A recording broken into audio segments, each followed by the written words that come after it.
across the UK, on DAB+, on your smart speaker, on your smart TV, and on your side. This is Talk.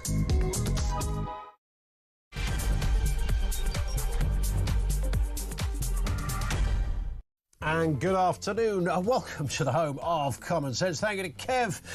Enjoy the break, Kev. Back in a couple of weeks right here on Talk, the home of common sense. Coming up this afternoon, as you'll be more than aware now, Lucy Connelly, who was sentenced to prison for 31 months after that Southport tweet, has been released, served round about 10 months behind bars. The case has remained a centre point of the two-tier justice system allegation and the issue surrounding free speech in the UK. Is she a victim or is she just a criminal? We'll look at that in a couple of moments. Also this afternoon, Epping's court victory blocks asylum seekers at the Bell Hotel over planning breaches and unrest. As we know, with 32,000 migrants in taxpayer-funded hotels and 111,000 asylum claims last year, Kemi Badenoch now urges councils to challenge Labour's broken asylum policy and spiralling costs. I think it would be the phrase a bit rich coming from somebody who was part of the previous government where this whole hell thing started. And Rachel Reeves designed a capital gains tax on homes over 1.5 million, hitting downsizing pensioners with bills of nearly 200 grand. Critics warn it could freeze the housing market, hurt families and spark a backlash over Labour's broken election promises. No tax on working people. Well, she's bending that definition somewhat. We'll have more on that. Dominic Frisby joins us a little later to discuss everything you need to know, all the breaking news right here on Talk. 0344 499 1000. Naturally, we'll take some calls and comments over the data that has come out today from the Home Office on migrants in hotels. We know that it's up. It's a grim story, whatever way you slice it. Doesn't matter where you are politically. 32,000 migrants in taxpayer-funded hotels. Unbelievable. 111,000 asylum claims last year. I mean, these are telephone number-like figures. This story never used to be here. What the hell happened to this country? But I do want to start with this. Lucy Connelly is now a free woman, left prison a few hours ago, now having been sentenced to 31 months in jail and serving around about 10. 8:30 p.m. Cast your mind back, 29th of July. That's when Lucy Connelly posted that now infamous tweet, literally hours after the Southport attacks. Just a reminder, I think you probably know this detail. She wrote this. We are all aware of what she said, of course. She said, mass deportations now, set fire to all the effing hotels, full of the bastards, for all I care. If that makes me a racist, so be it. That was the tweet that Connelly posted. Around about 3.5 hours later, she deleted it. It was disturbing, despicable, egregious, whatever you want to define it. Anybody's going to defend those kind of words. People did pick up on the nuance of "for all I care," as it distinct from it being a kind of it was a think out loud moment rather than an instruction, a call to arms, or anything like that. She also told a friend on a WhatsApp message that if she gets caught, she'll play the mental health card. She was clearly stupid to send a tweet like that. The fact that it was removed counts for nothing on social media, because by then it had been screen grabbed and reshared and goodness knows what else. This was by any measure more than a tad unpleasant. It fed into a wider narrative of disorder, all of that. Fast forward 17th of October last year, and she was found guilty of inciting racial hatred, and the aforementioned 31 months in jail, eye-watering amount of time in jail, was imposed. Sentencing Connelly, Judge Melbourne Inman KC said of the Southport stabbing, some people used that tragedy as an opportunity to sow division and hatred, often using social media, leading to a number of towns and cities being disfigured. I'm going to just give this little bit of information as to what was considered by the judge in that case. And of course, she'd pleaded guilty, it should be said. It was absolutely key and crucial in this story. So this was the kind of areas that the judge would have had to have considered: the likely impact of the message and whether it was capable of encouraging others to do the same. The public nature of the post, shared on a widely used platform, so it wasn't in a WhatsApp group between mates, it was on X. The vulnerability of the targets, and also, and this is really interesting, the absence of credible mitigation from her legal team. despite her expression of regret. There was no real detail.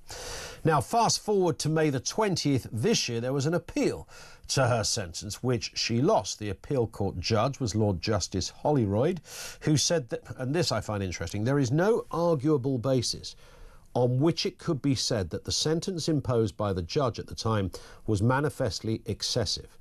The application for leave to appeal against the sentence, therefore, fails and is refused.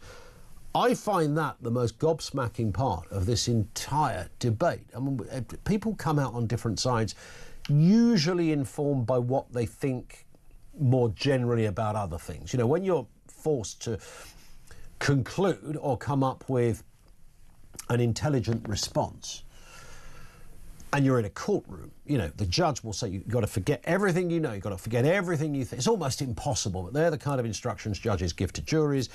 Whatever your own political opinions, keep them at the door, concentrate solely on the evidence, solely on this case.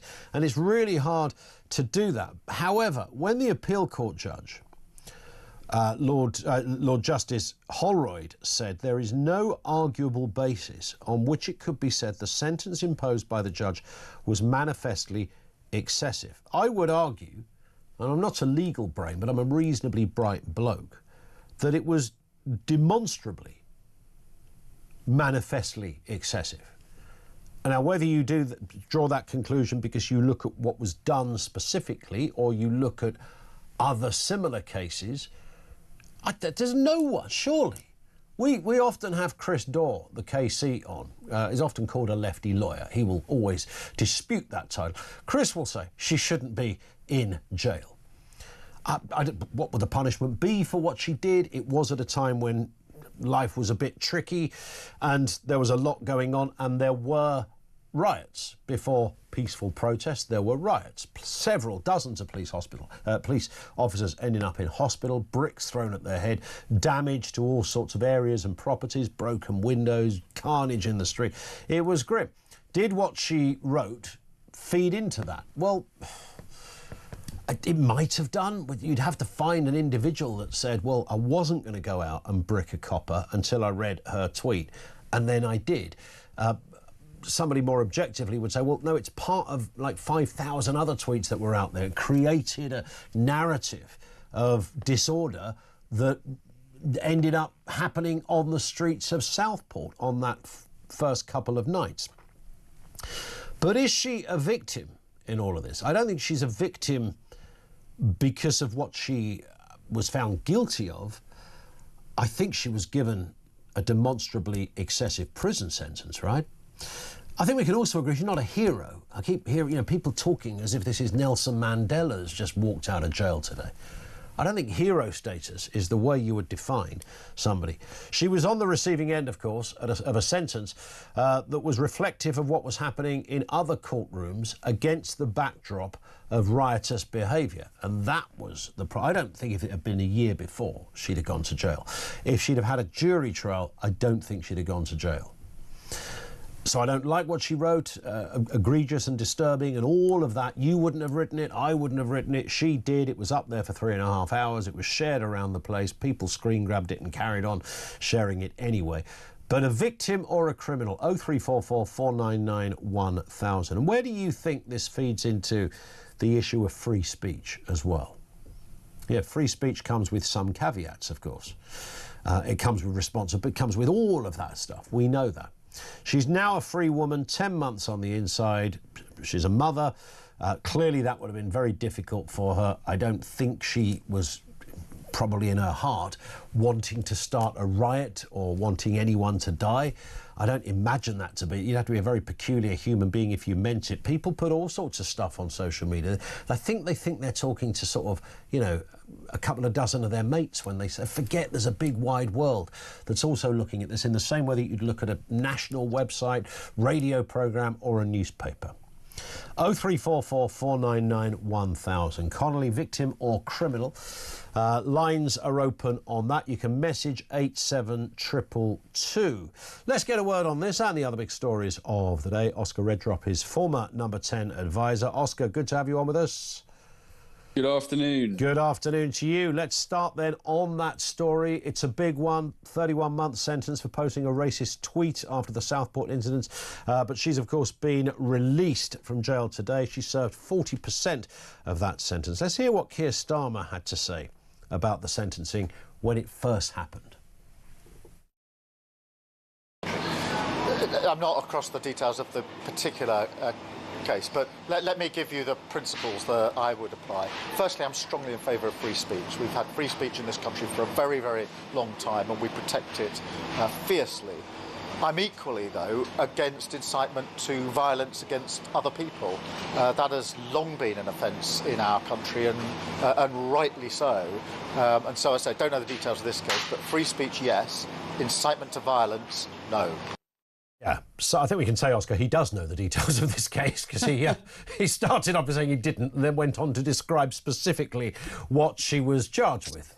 Yeah, what an absolute joke that is, watching that back now. Yeah. I mean, look, the serious point here is, well, there's two. If you want to go to the specifics of it, I mean, the fact she pled guilty is all important, and you were right to point that out. If it had gone to, if there'd been a jury looking at this, I think her chances of avoiding prison would have improved massively. Yeah.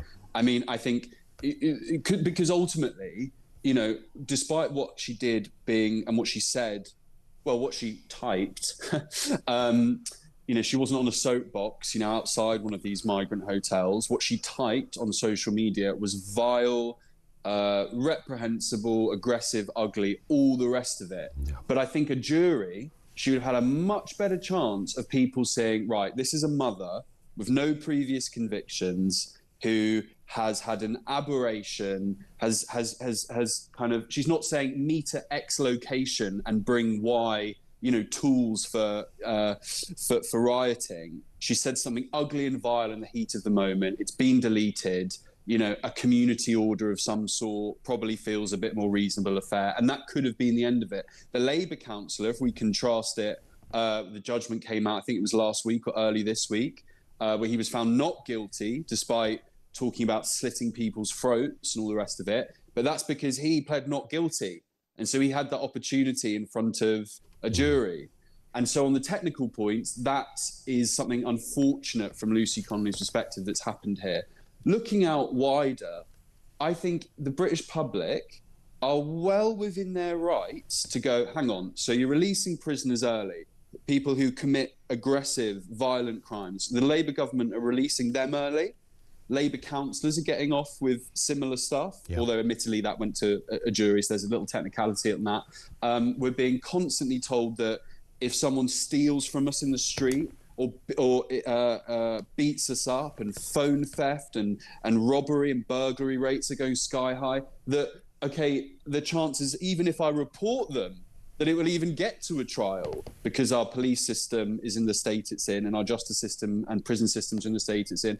And yet, this mother's been in prison for nearly a year for saying something horrific, do not get me wrong, on social media. What the hell is going on with our country? The US took this incredibly seriously. I think, you know, it was flagged to Rubio over in the States, and JD Vance was well across this case. And I think that it's something that it's probably Lucy Connelly, this case and this example has been almost the absolute integral pillar that the US are now looking over at us in the UK and thinking, hang on a minute, what is the status of free speech in this great nation that is the United Kingdom? You know, are things getting dark over there? What do you say, Oscar, to, and there's a body of people, sizable amount of people, that think this was political, that this was, you know, that the orders came from high above. You know, Number 10 had a word with the judge and said, make sure you really lay it on this one. Now, you know how it works at Number 10 and surrounding areas. I mean, you wouldn't get away with doing that as a politician. Any judge would tell you to off, wouldn't they, if you tried to make a phone call to interfere with their court case. But that's definitely a view that's out there. I mean, that is not what's happened here, you know, and in many ways, I'm sorry to disappoint. However, what I would say, and it's slightly more subtle than that, is that the language that was used by the government in the immediate aftermath absolutely would have contributed to tougher sentences around what happened after Southport. Absolutely. It was, you know, I mean, we remember it. Like, there was a big press conference. It was far right this, far right that. And that adds to the atmosphere in the country. And that, and of course, a legal system will absolutely do its best to resist that. But there was a lot of front foot talking from the government about, you know, you will be caught, tough sentences. And then just zooming out a little bit more, you know, I don't know the answer. I don't know if freedom of speech is harder to come by these days in the UK, and the situation is darkening. What I do know is that the online monitoring of what we say and do is increasing by the day. And that has got darker, and that has got more belligerent and forensic since the Labour government have taken charge. And so, there is a feeling amongst many Brits that when they want to talk about and voice their right, the right that they have to voice their opinions on some of the most difficult and sometimes edgy issues of the day, the pressure that they're under as citizens, that they are being closely watched and they may get a knock on the door. And again, okay, you know, make of that what you will. I personally think that's horrible and horrific to live in a country like that, but others may not feel that way. But it's also if I walk out into the street and I'm beaten up and someone takes my phone off me, nothing's going to happen. Nothing's going to happen, yeah. And so is it more, you know, we want bobbies on the streets, not, you know, policing our tweets. And that did rhyme, and I didn't mean it to, but there we go. Well, it did it for me. Listen, Oscar, stay with us. Oscar Reddrop, former advisor to Number 10 when Boris Johnson was Prime Minister. We'll have more from Oscar in a couple of moments' time. More on flags, migration. There's a big, fat list of stuff to get into. Just on Lucy Connelly, I genuinely find this... it's fascinating, not for all the usual reasons about what should a prison sentence. It's fascinating the reaction to it, which displays quite a lot, in particular, a distrust in our government, a distrust in our legal system, and that's really pivotal. That's disturbing stuff. If we lose faith in institutions like the judiciary, which were fought for robustly over wars and Lord knows how many parliamentary debates to get where we've got to have a legal system that is advanced, that horrible word, progressive and fair and reflective and innocent until proven guilty, all of that stuff. If all of that house of cards comes tumbling down, we're in a really dark place. So that's how it feels on this particular case. Is she a victim? Is she a criminal? 0344 499 1000. We'll talk about the migrant hotels in just a moment. What is Netanyahu up to? He's not pleased with Keir Starmer, I can tell you that much. Details coming next, right here on Talk.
And I think the Home Office just thought that they're too big to fail. Oh, because we're the government, we can breach planning laws. It's one rule for the rest of them and a different rule for us, right? But clearly that hasn't worked out, and people have...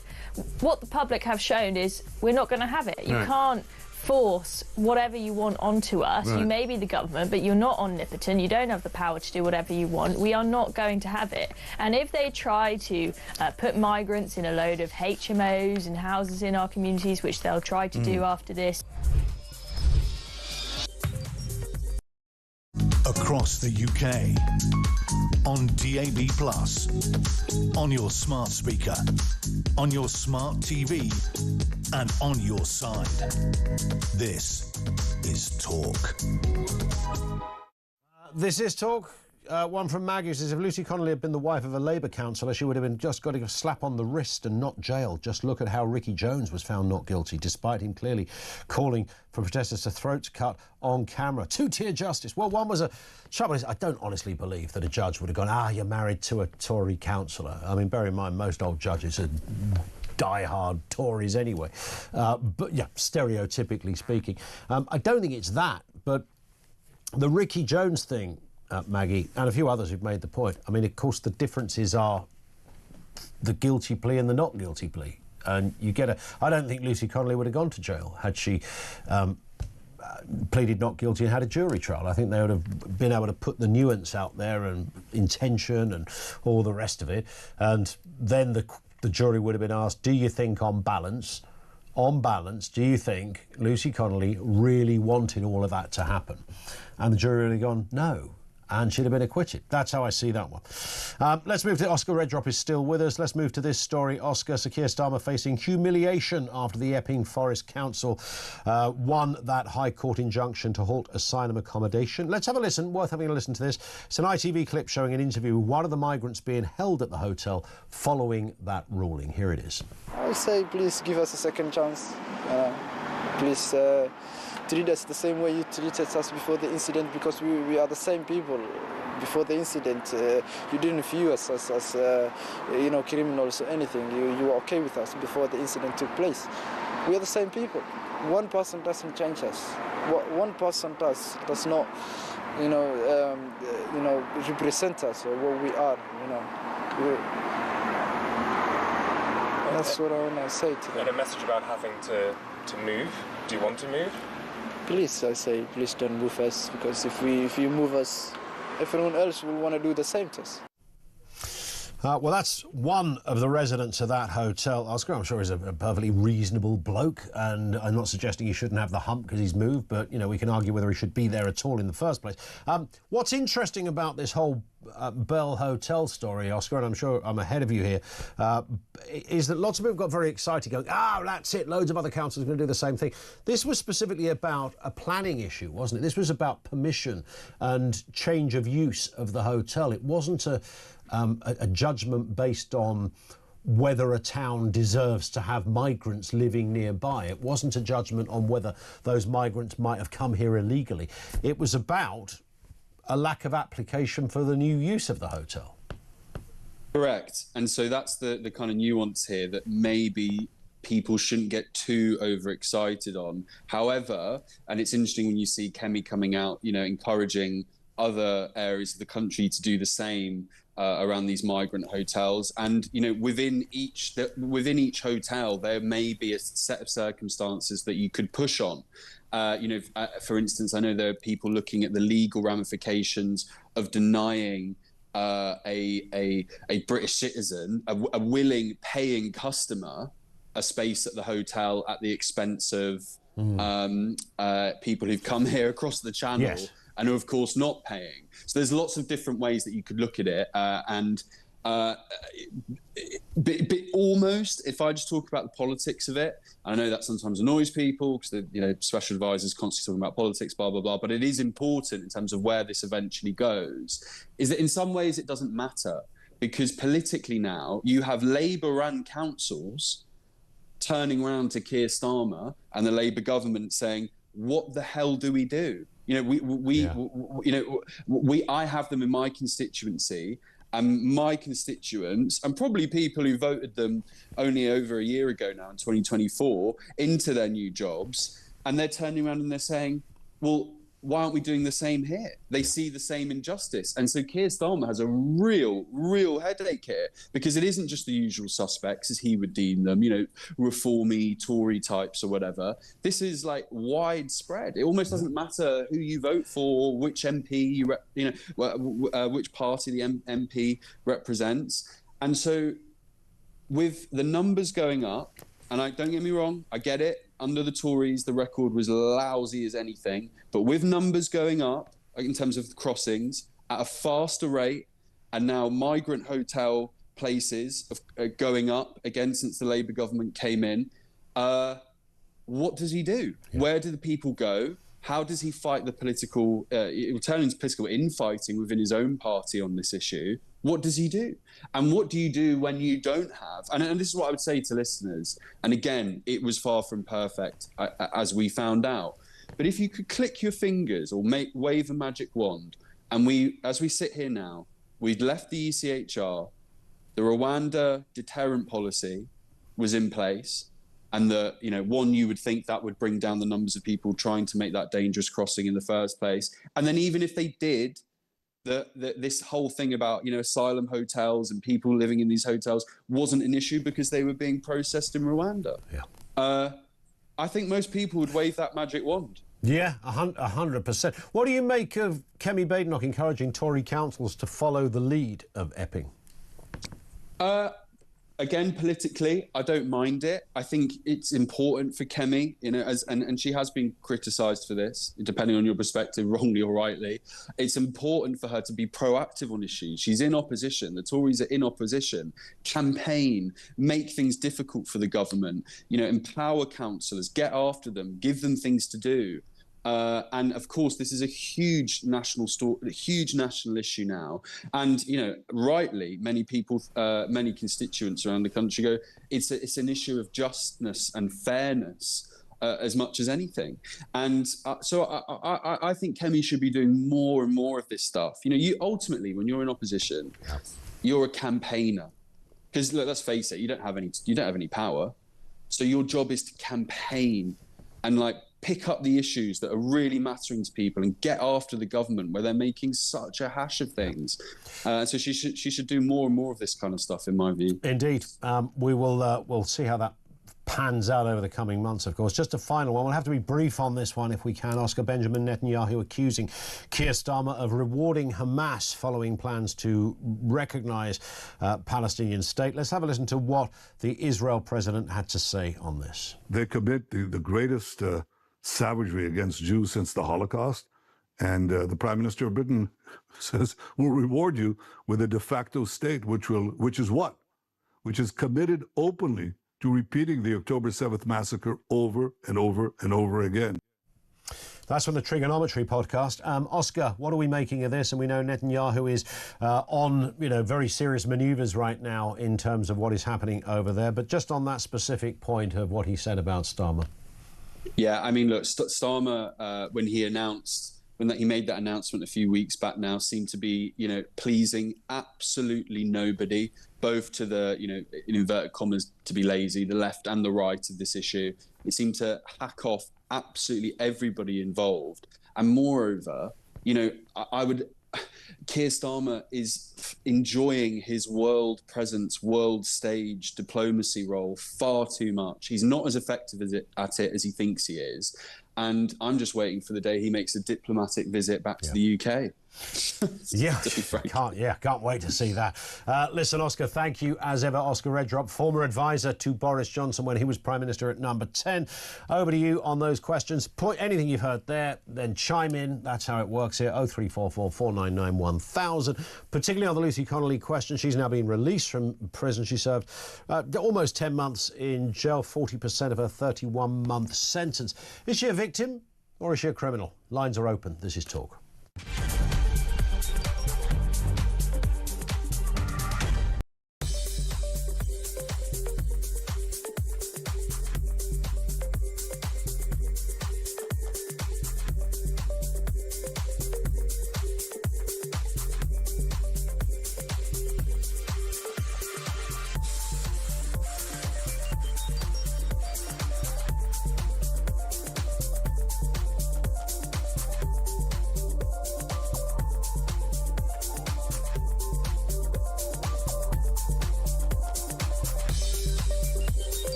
across the UK. On DAB+, on your smart speaker, on your smart TV, and on your side. This is Talk. Another one makes that point. I am kind of like slightly staggered and a bit concerned by this. Deb in Evesham says she was only, Lucy Connelly, only punished to that extent because she's married to a Conservative councillor. I mean, really? I mean, you wouldn't accuse Kim Jong-un in North Korea of that. That would be the biggest, most explosive story in our judicial history if we discovered, one of them, if we discovered that, I mean, he's only a Tory councillor, for God's sake, you know, he's not kind of some National Front councillor or some, you know, bizarre extremist with an iffy past. I can promise you that would not have played any part in so there was many other parts to focus on than that. But I only raise it, not to condemn anybody for raising it, but it rather sort of feeds into the point I made a second ago, is that we've almost been forced into thinking the unthinkable in this strange upside-down world. So whilst I find it, you know, I'm slightly incredulous when anybody says that, I sort of also, when Deb and I think Maggie and a couple of others made a similar point, I sort of understand how our thinking, our distrust of institutions, I blame COVID for a lot of this, by the way. There is a correlation. Our distrust of government, our distrust of the judiciary, when we saw a lot of very hefty sentences given out post-Southport. And again, I say this not in defence of that, because I don't think any of these people should be in jail, really. I'm sure there were some particularly egregious ones, but you take the point. But in the same way, in 2011, they jailed people during the riots with hugely disproportionate prison sentences. And David Cameron was the Prime Minister then. But I guess that didn't rhyme with two-tier, I don't know. Let's get a word on all of this, because Lucy Connelly has now been released. I think, you know, it's clearly the headline on all of this. She served just over 9 months for that racist tweet she posted after the Southport attacks. Her tweet was deleted 3.5 hours after she posted it, which said mass deportation now, set fire to all the effing hotels with all the B words, for all I care.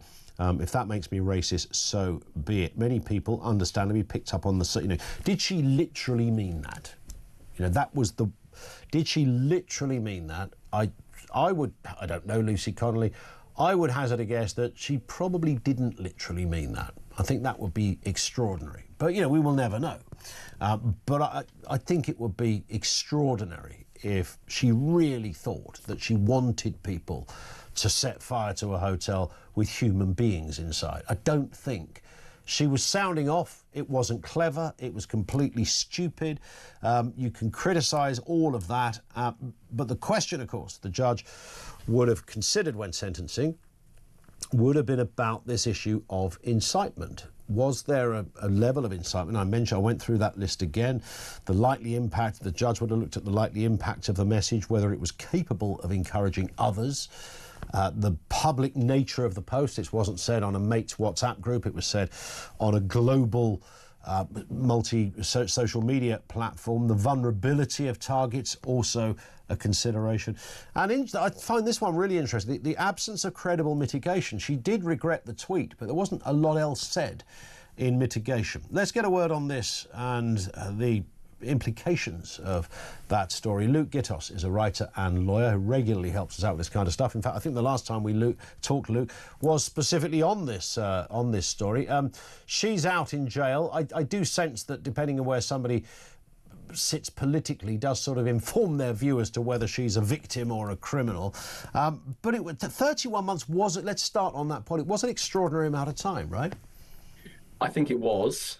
I think the big tragedy with Lucy's case is that she pled guilty, and she pled guilty in an environment of hysteria, and hysteria around the impact of her words and the words of others.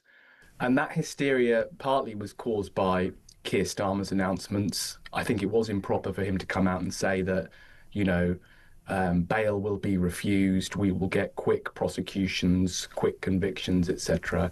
He did, I think, put his fingers on the scales of justice in a way that was inappropriate. And I think that's why we're talking about Lucy's case. Lucy pled guilty. Her appeal was about precisely why she pleaded guilty, and the Court of Appeal looked in a lot of detail at the advice that she was given. And there was no problem with the advice she was given necessarily. But this is the kind of case that could have been tested in front of a jury. Yeah. If you look at the wording of her tweet, for example, I think the important words there were, "as far as I care." Yep. It does slightly give a window to say, well, this was an expression of an opinion, a vile opinion, an opinion that a lot of people would find deeply, deeply objectionable. But we have seen other cases where very similar tweets and words have been put in front of a jury to consider, and they've returned acquittals. And I do think the jury is the best forum for these kind of cases to be tested, because the jury is the barometer of our social conscience. They give us an insight into how the public are thinking about a particular thing. So I think it would have been great if this case had been taken to trial. And I think part of the reason it wasn't was because of the environment around at the time.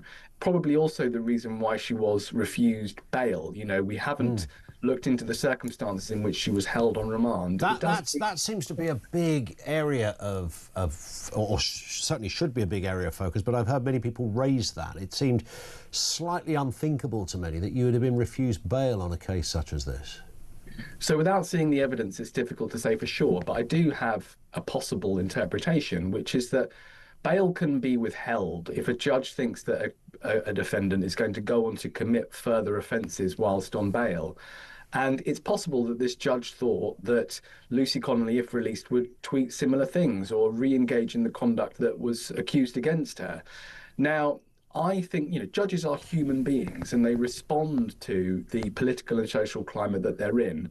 And I do think that when people talk about two-tier justice, we might refine that by saying, look, a judge would have found himself in the middle of this moment, this unique political historical moment in the aftermath of Southport. He would have been faced with a defendant who had tweeted something obviously objectionable and bordering on violent incitement. And no judge would not be swayed by the environment he was in, or he or she was in, when they're making a decision about bail. So I do think the balance in favour of granting Lucy Connelly bail may have been affected by the wider environment around these crimes. And I do think that the government has had some role in that, in making the kind of announcements that they do. So when we say two-tier, or Lucy Connelly is an example of two-tier justice, there is a kernel of truth there, and something we do really need to take seriously. When these cases arise, we need to make sure that every defendant is treated fairly and impartially. And when the government make the kind of announcements that Keir Starmer made in the aftermath of Southport, be careful what you tweet, we are coming for you, these sorts of things, I don't think that helps justice at all. No, I agree on that point. I think it was a senior police officer that made that point as well from that patch about, if you tweet stuff, we're listening kind of thing. Starmer's defence on that would be, look, we did have riots in the beginning. I know we now view it sort of through the prism of subsequent peaceful protests on the issue of immigration. But at the time, there was a lot of damage. There was over 50 police officers injured, some very badly, bricks thrown at their head.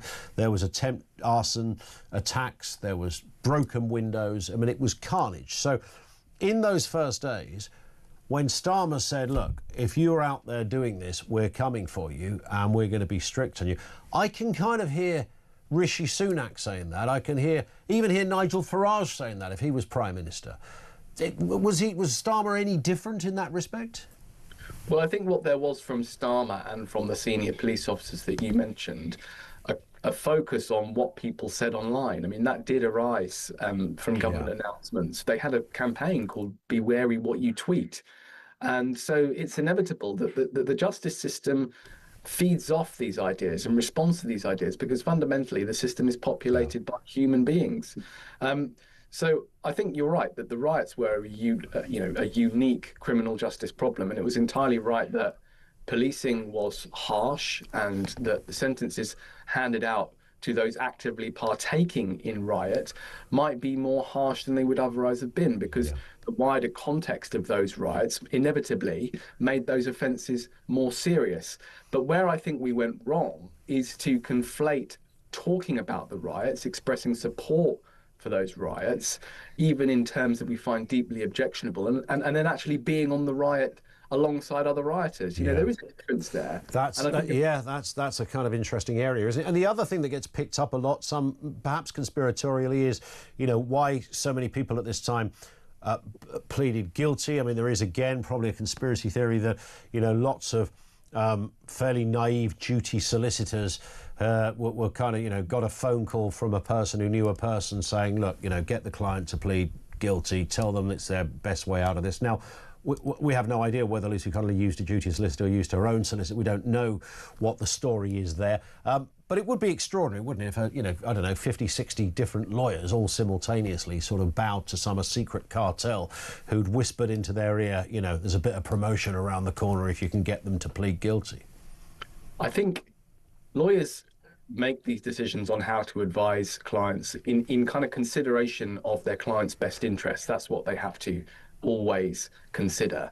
And the appeal that Lucy Connelly mounted focused on the decision making around her plea, and unusually the lawyer that advised her was actually called to give evidence in the course of the appeal to explain his decision, and the decision was well made in some respects. Now, Lucy's position, I think, was that she wasn't told precisely how serious the crime that she was pleading to was. She didn't fully understand the severity of the plea that she was entering, and that all might well be true. The lawyer's given a good account of himself in the Court of Appeal, but I would just contrast Lucy's case with another client of mine, Jamie Michael, who pleaded not guilty despite being held on remand, took his case to trial in Merthyr Tydfil Crown Court and was acquitted in 17 minutes. Now, of course, the two cases are different, but the reason I raise him is that it takes courage to plead not guilty. When you're sat in a cell waiting for your first appearance before a court, it's quite common for lawyers to say, look, the evidence against you is very strong. You said these things, you put them online, and this is how a judge or jury is likely to read them. What do you want to do? And in the pressure of that moment, it takes a client who really wants or is game for a fight to say, no, I'm not going to hold my hands up at this stage. I'm actually going to push back and say, no, I was entitled to say these things. That takes a lot of bravery.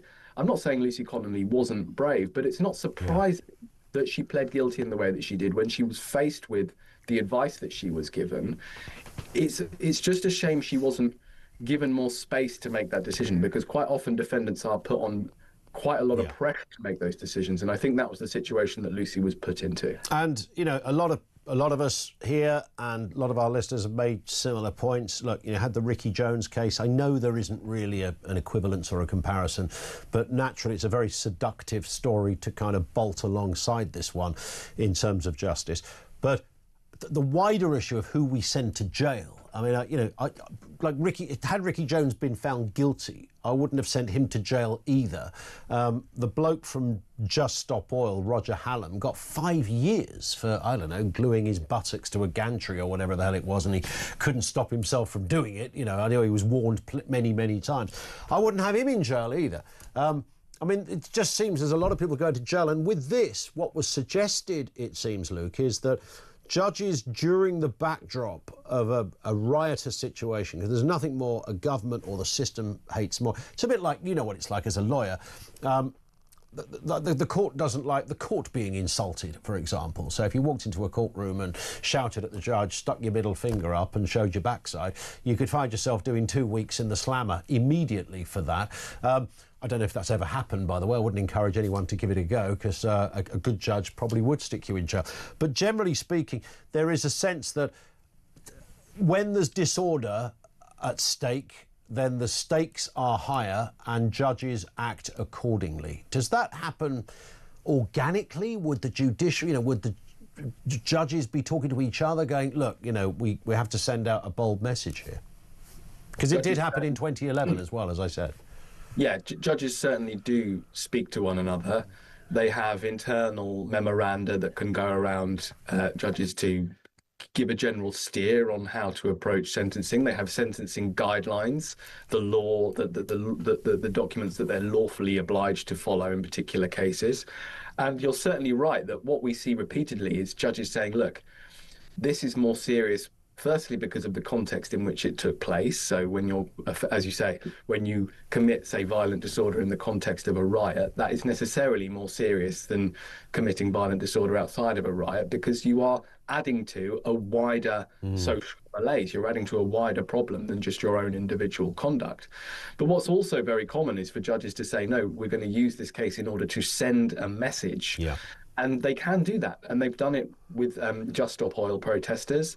And they do it with lots of other offences where they think that there is a danger of this sort of taking hold, and this and that where there is a particular kind of offending that perhaps has the potential to carry on and keep going if they don't appear to be very harsh on them. Now, I think there's a real debate to be had around whether that is a proper role for sentencing. Do we want sentencing judges to use their powers to send a message of deterrence to the wider public? I think not. I don't think that represents true justice. I think there is a difference between that and recognising that all offences take place within a context. So we do have to have a sensible conversation about sentencing in this country and the kind of political role that I think it's now starting to take. Listen, Luke, that's very thorough stuff. Always good to have you on. Thank you for your time. Luke Gittos, the writer and lawyer, with us on the programme. It's a kind of confused picture. Is Lucy Connelly a criminal? I said this the other day. She's not a criminal, she's a half-wit. I used the phrase half-wit for what she tweeted. And I had a barrage of people attacking me over that. I mean, I was defending the fact she shouldn't be in jail, for goodness sake, but I think we can all agree that it was an utterly stupid thing to write. And it's not as if we haven't, like, previously seen people getting a tap on the shoulder for stuff they've written that's inflammatory, and people, in some cases, rightly going to jail when they've put very explicit threats or acts of racism or whatever it was on social media. But I can't see her as a criminal, can you? I don't see her as a hero either, for that matter. But a criminal, is that the right way to describe Lucy Connelly? I doubt it. Lines are open, 0344 499 1000.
We're not going to have it. You can't force whatever you want onto us. You may be the government, but you're not omnipotent. You don't have the power to do whatever you want. We are not going to have it. And if they try to put migrants in a load of HMOs and houses in our communities, which they'll try to do after this,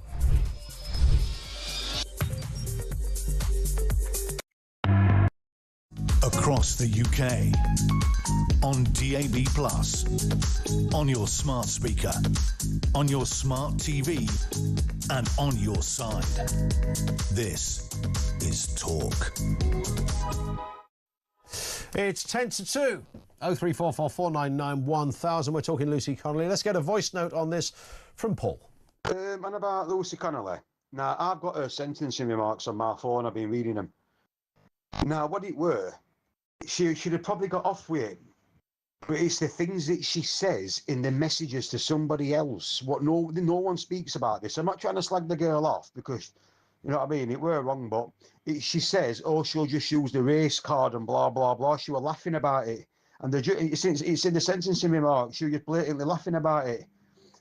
She showed no remorse. And obviously what the judge is thinking is she's using the mental health card, but then saying that it's my baby what died. Well, he might have thought that were a bit cruel, and basically she set herself an alibi before she'd even got done for out. So there's more to it than she just got locked up for all that time for doing that. It's other things that she said, what no one speaks about. You know what I mean? So yeah, there's more to it. I get it, Paul. I did actually reference that right at the beginning of the show, but you're right. It was a WhatsApp message. It wasn't on Twitter. It was a WhatsApp message she'd sent to somebody in a WhatsApp group, I think, where she said, if I get arrested, I'll just play the mental health card. And I think there were a couple of other tweets that she previously said things that were, I don't know, a bit edgy, but I don't think the court can be deciding on other tweets. I mean, it was specifically that. But maybe the mental health thing, it did come up that. And, well, she says she's sorry, but then a week later she's telling friends, I'll just play the mental.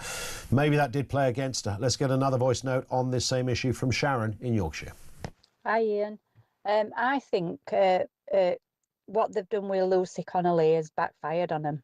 I think majority of the people all know that she shouldn't have gone to prison, so it's backfired on them. They just wanted to make her a villain, which nobody agreed with what she said, but it still wasn't attacking anybody. And I think it's backfired on them now. It'll never be let down. Everybody will always remember it and will always be talking about it. And we know there isn't free speech in this country unless it's for, shall we say, the lefties. Have a good day then, Ian. Sharon from Yorkshire. Sharon, great voicemail. Thank you very much indeed for that. Yeah, and there is a perception now, isn't there, about the free speech thing. I know we can overplay that, it wasn't about her free speech. She said something that was deemed to be inciting racial hatred. That's a serious offence. If you'd stood in the high street with a loud hailer and said it, then you'd expect to be nicked.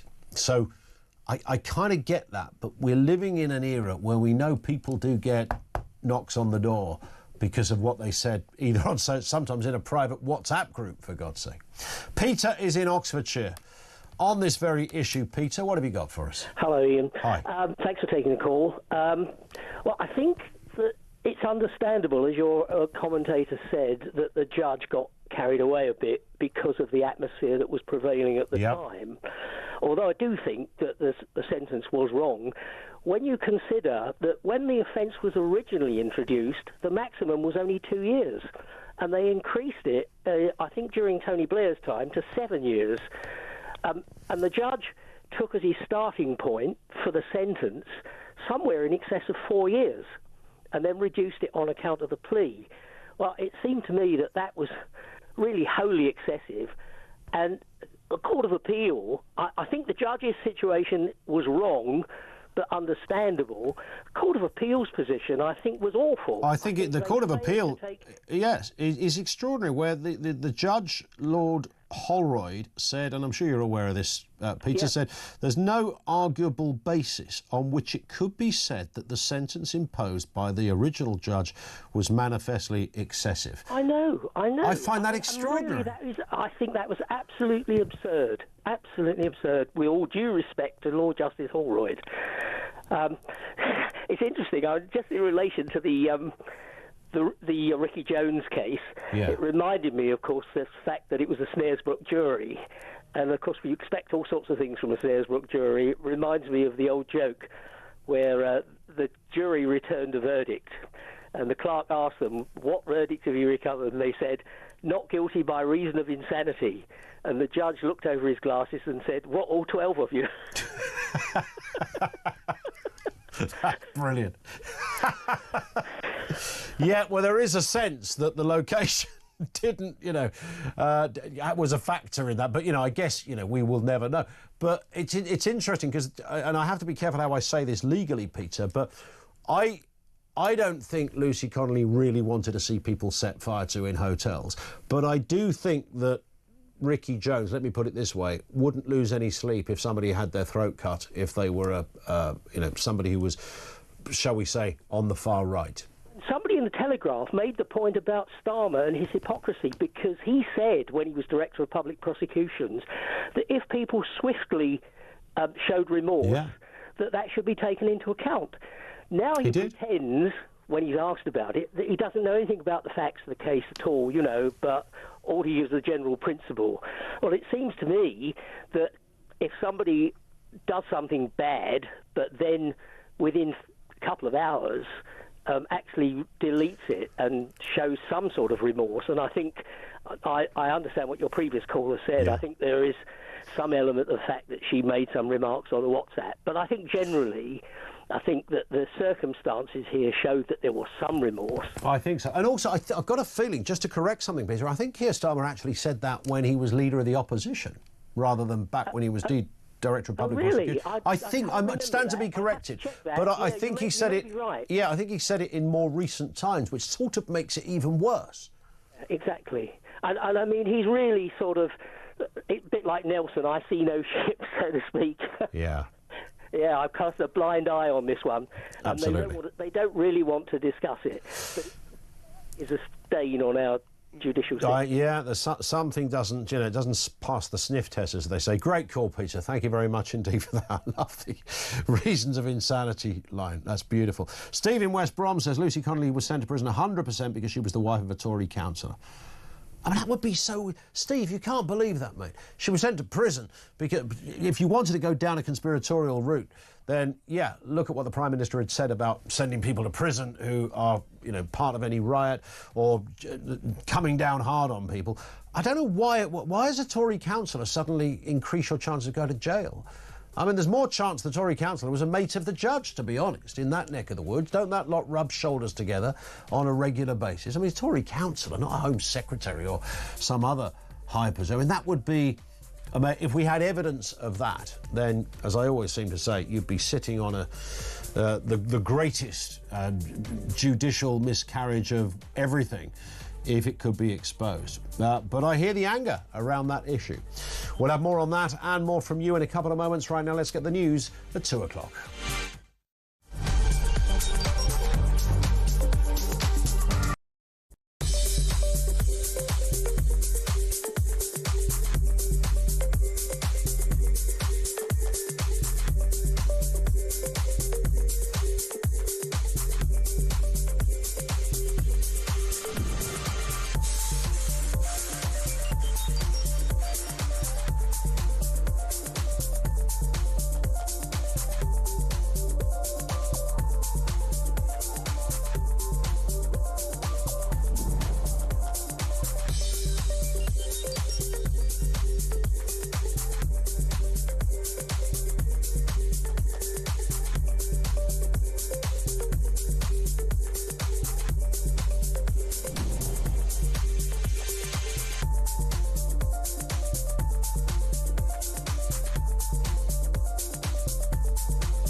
Across the UK, on DAB+, on your smart speaker, on your smart TV, and on your side. This is Talk.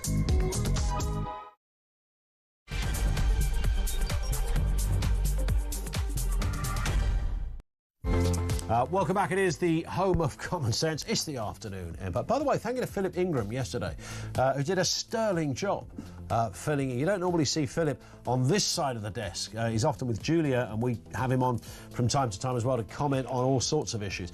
But there was a lot of love for Philip Ingram, I can tell you that.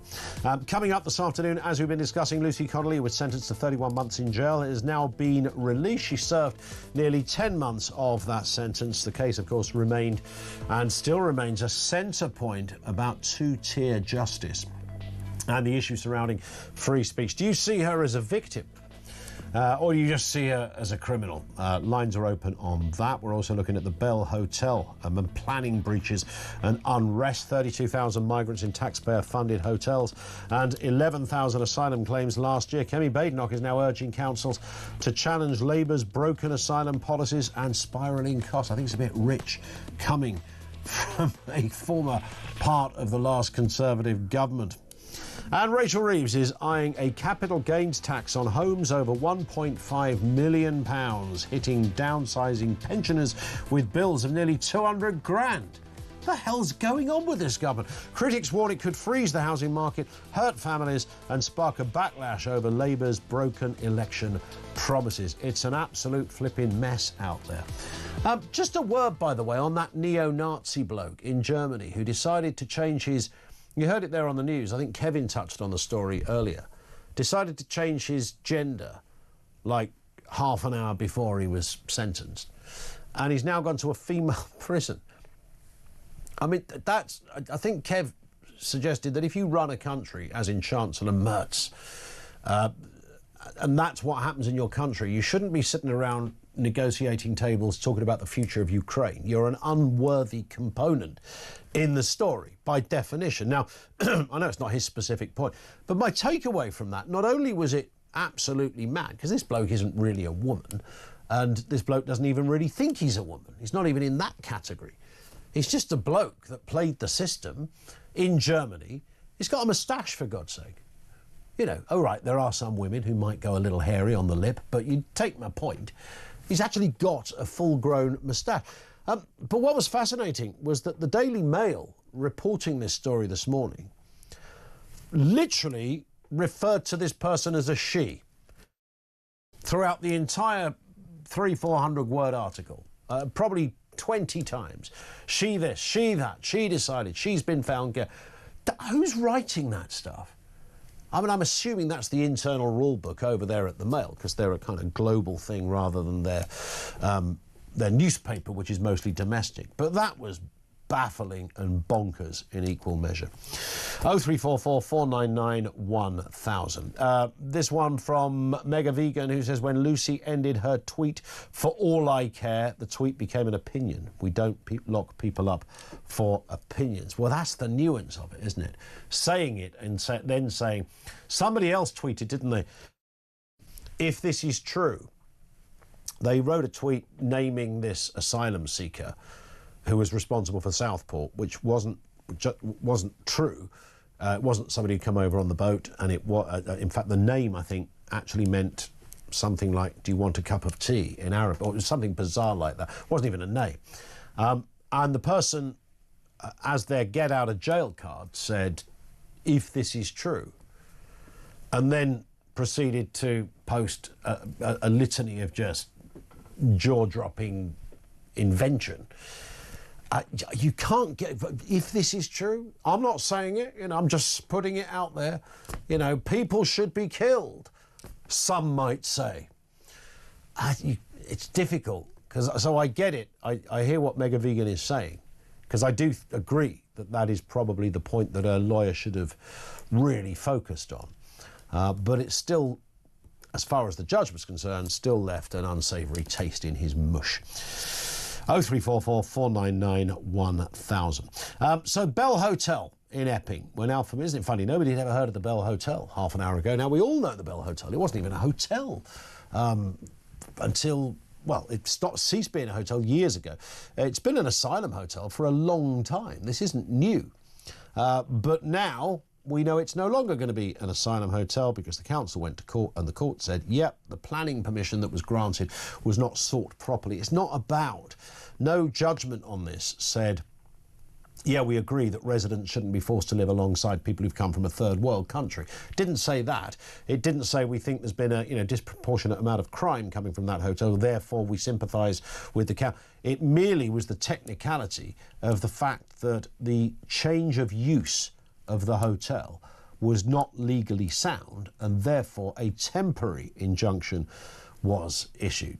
So following it on for other councils is going to be tricky. Kemi Badenoch is urging more councils to fight back. I think one leader of a reform county council is writing or suggested that, because it doesn't happen at county council level, it happens at town council level.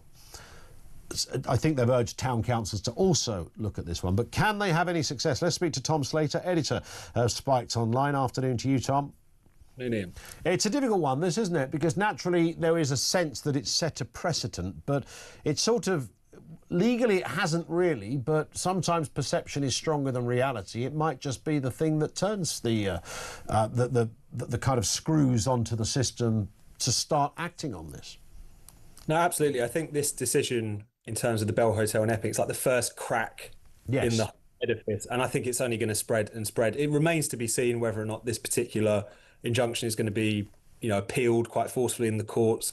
It remains to be seen if it is going to kind of set a precedent, legally speaking, that could cause a real headache for Labour. But I think in a way it's quite clearly bigger than this, that because of the protest, because of the public interest in this story, because of the fact this has suddenly become not just a local issue, but a kind of national issue, the government can't get away with allowing these hotels to continue. They were already in the process of trying to clear them out, but I think more and more pressure is now going to be exerted, not least from their own councillors in Wirral and Tamworth and elsewhere are talking about seeking their own injunctions themselves. Yeah, and it's interesting, as you allude to, Labour-run councils as well. This is not just a kind of mad sort of Tory thing where they're suddenly jumping on a bandwagon despite being the party that were in power when much of this was happening.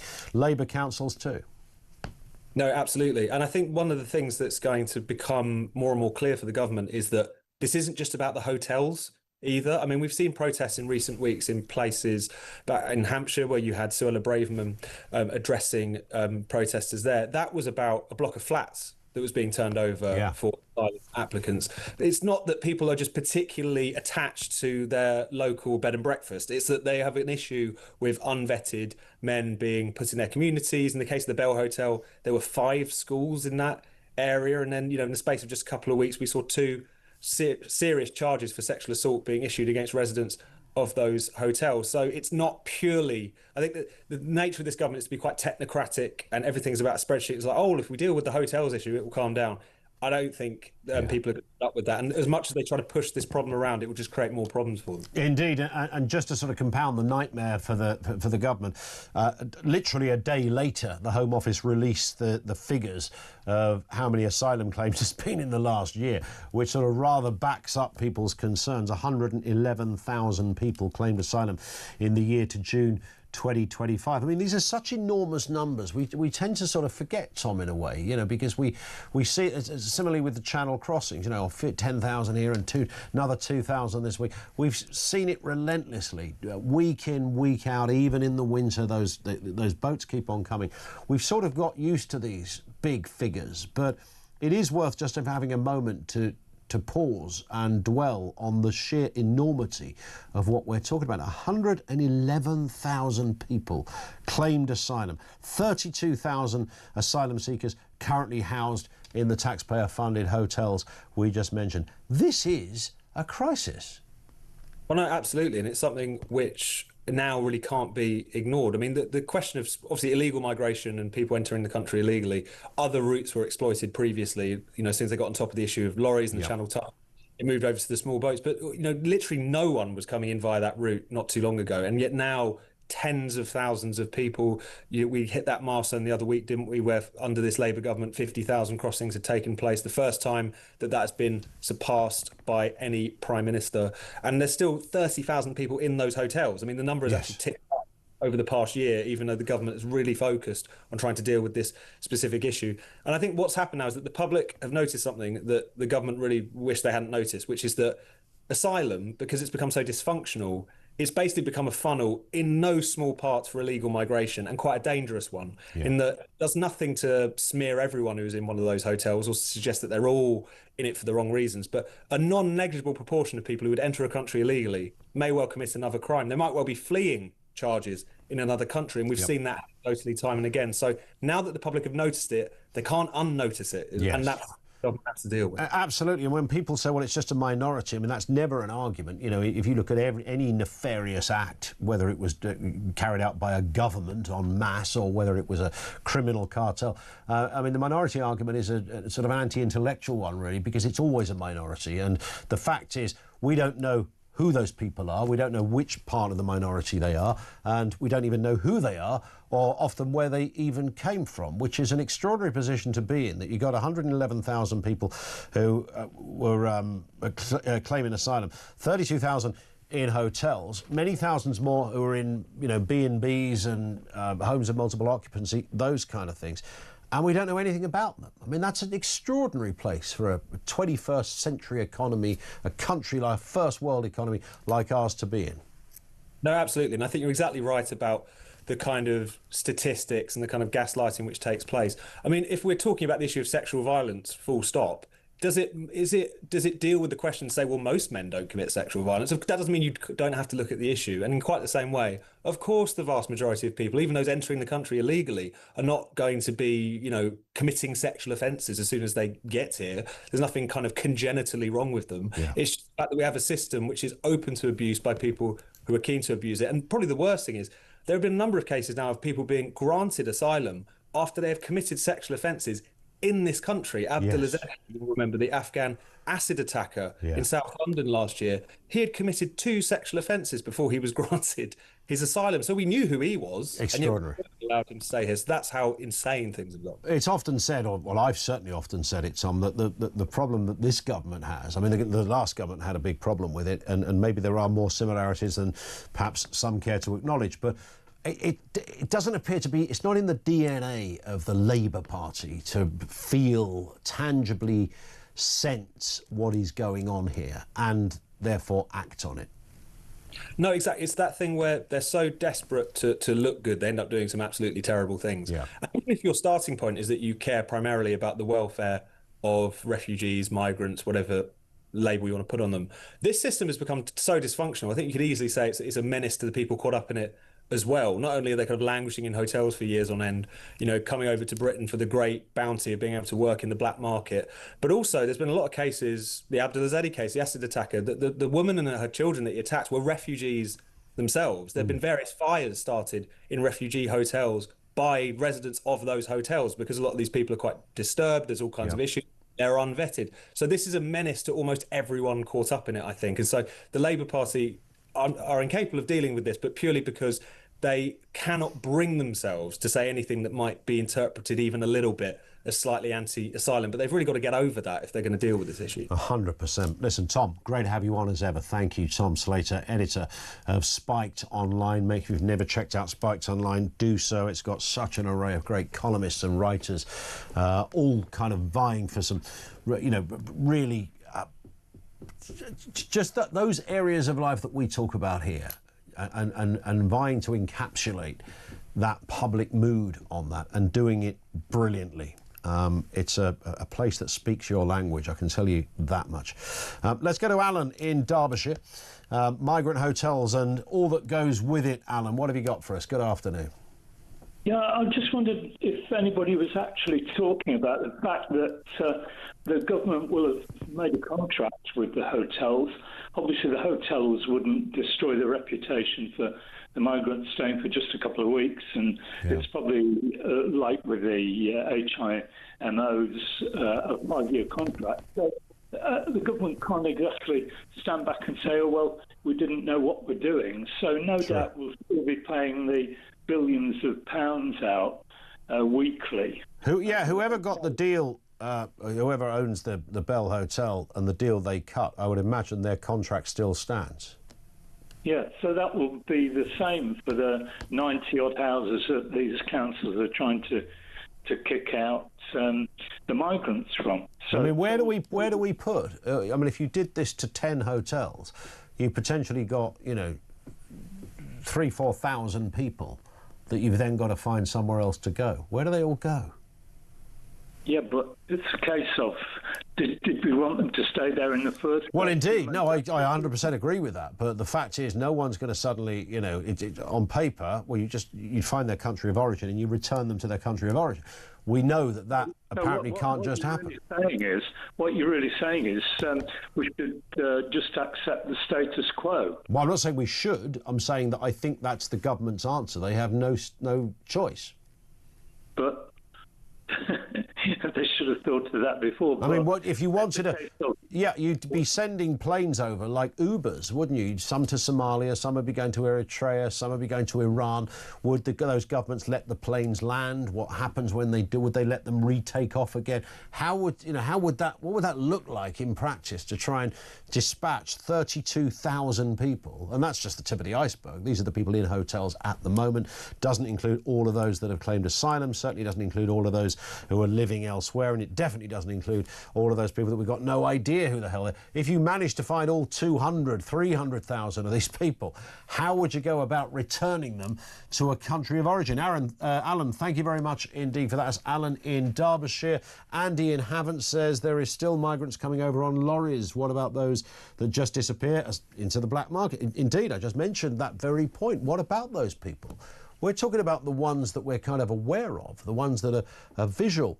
And I thought what Tom said is a point that's kind of, it's something we all get. Clearly not every person in a hotel is there to cause somebody harm. But there appears to be a disproportionality. And bearing in mind what we're talking about, apparently the most vulnerable people who've escaped horrors. You know, horrors of either their government or the government's system, due to religion, due to their opinions, whatever it happens to be. And it's striking, like Iran is a great example. I have no doubt that, you know, if you live in Tehran High Street, it's probably a pretty grim area to exist. I'm not suggesting everybody likes their government or likes the system they live within. But, you know, the world isn't a buffet of choice for anyone to go, I don't like where I live, so I'm going to go and live somewhere else. And when I get there, I'll sort of make up a story as to why. I'll pretend I converted to Christianity, so I can't go back because they'd hang me by the Charlies. I'll pretend I'm gay, where they do exactly the same thing twice over. You know, that's not really how it is kind of meant. It's not meant to work like that. That's a flawed system. So we have all of these. Where would all of those people go? What would you do with all of those people tomorrow? 0344 499 1000. And if we agree that most of them probably have no criminal intent, but we don't know which ones do, I find it amazing, you know, all the people that are, you know, these are the most vulnerable people. And if you had come from that place, I don't think criminal intent, with all your vulnerabilities, your shell-shocked disposition from the horrors of the place you've just escaped, because that's the story we're told to believe, and then you become a sex offender or a thief, or, you know, you might think that's the last group of people that would be carrying out criminality. And of course we don't know what the percentage is, we don't know who they are, but we are seeing disproportionality, and we are seeing evidence of where some people in those hotels have committed horrendous crimes, or certainly accused of committing horrendous crimes. 0344 499 1000.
what the public have shown is we're not going to have it. You Right. can't force whatever you want onto us. Right. You may be the government, but you're not omnipotent. You don't have the power to do whatever you want. We are not going to have it. And if they try to put migrants in a load of HMOs and houses in our communities, which they'll try to do after this,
across the UK, on DAB+, on your smart speaker, on your smart TV, and on your side.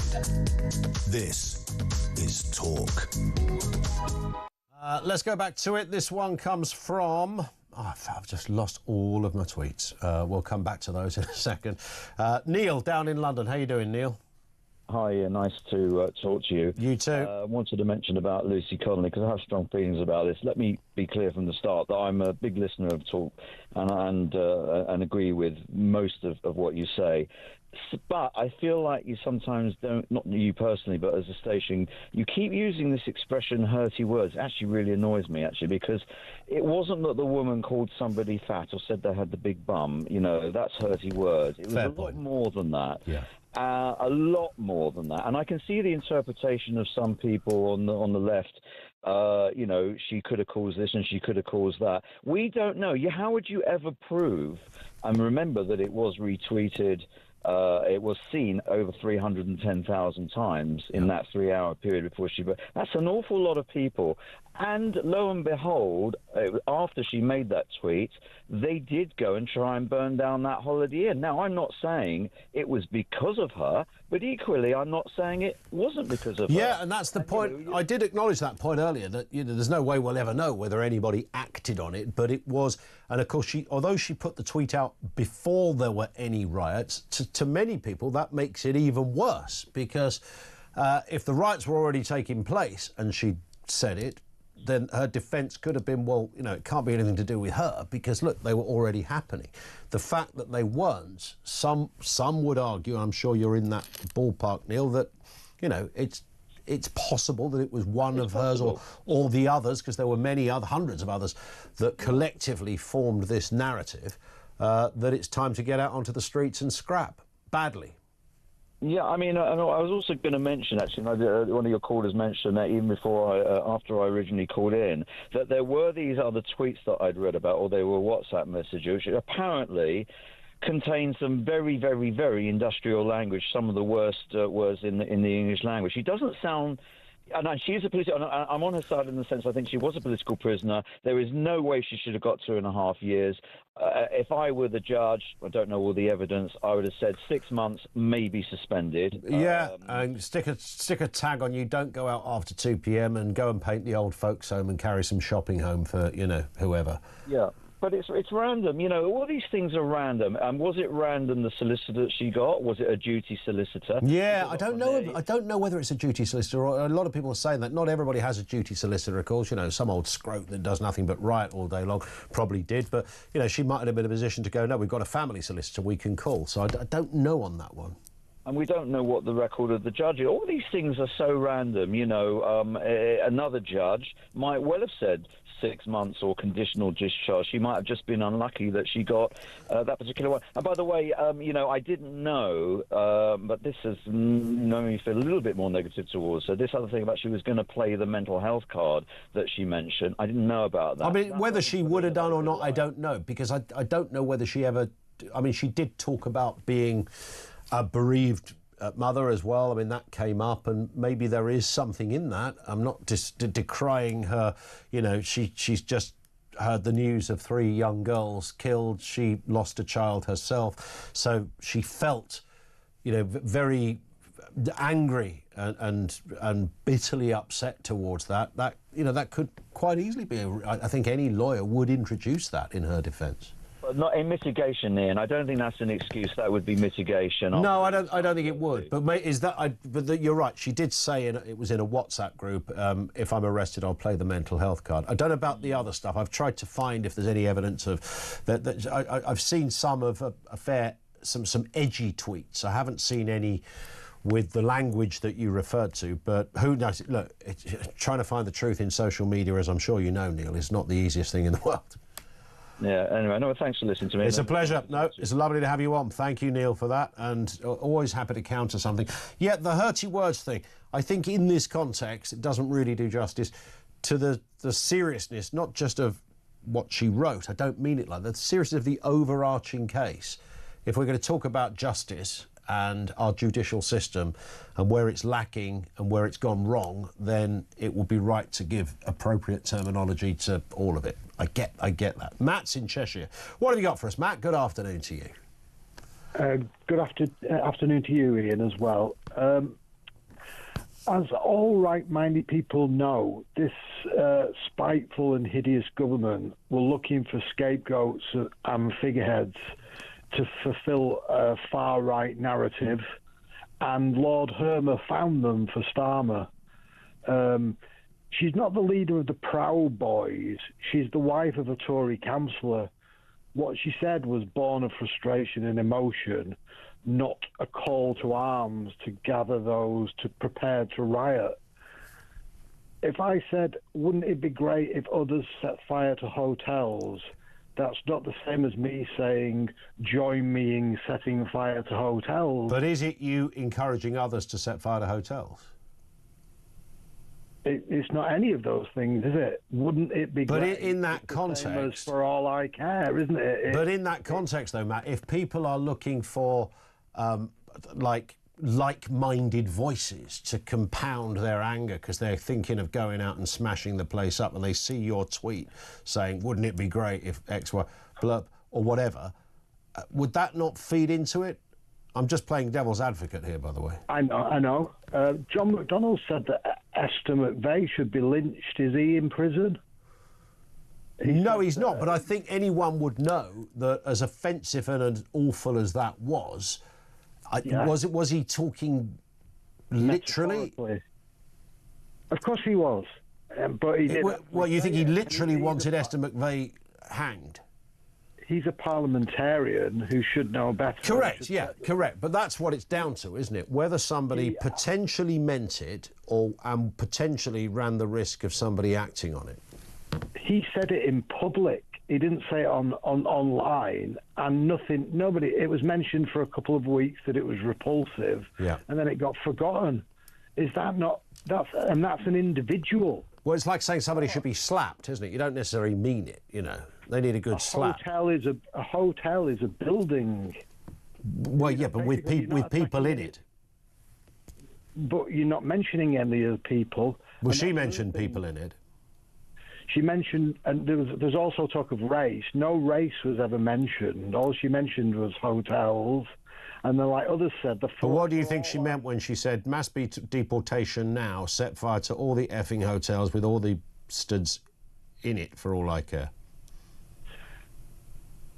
But, you know, obviously she did mean illegal immigrants, even though most people are still calling them migrants and asylum seekers now.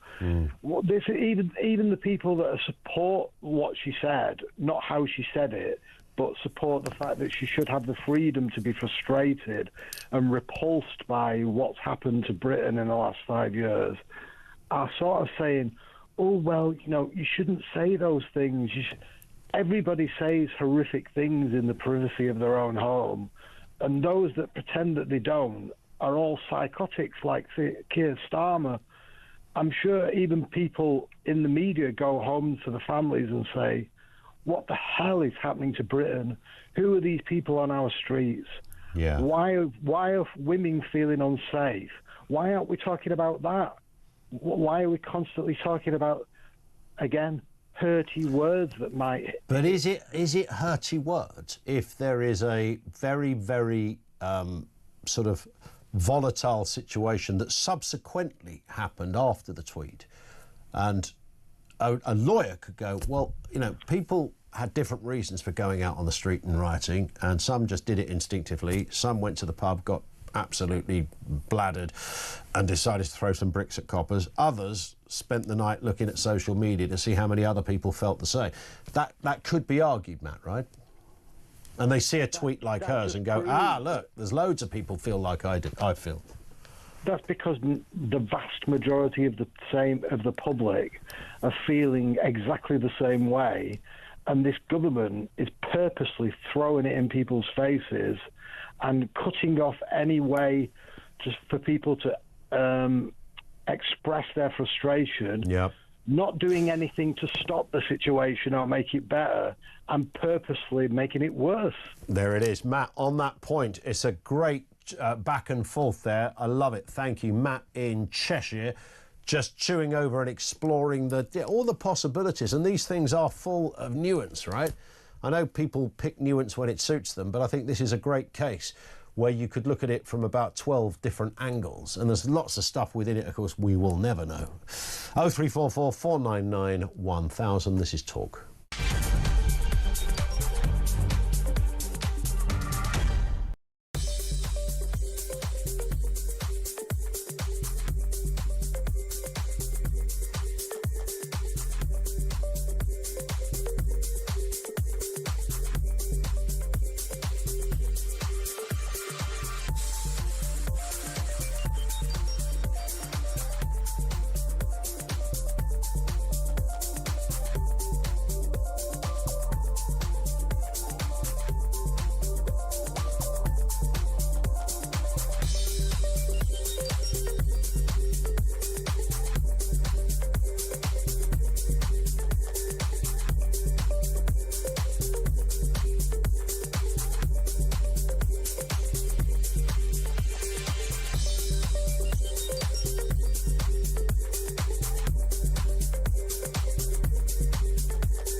Across the UK, on DAB+, on your smart speaker, on your smart TV, and on your side.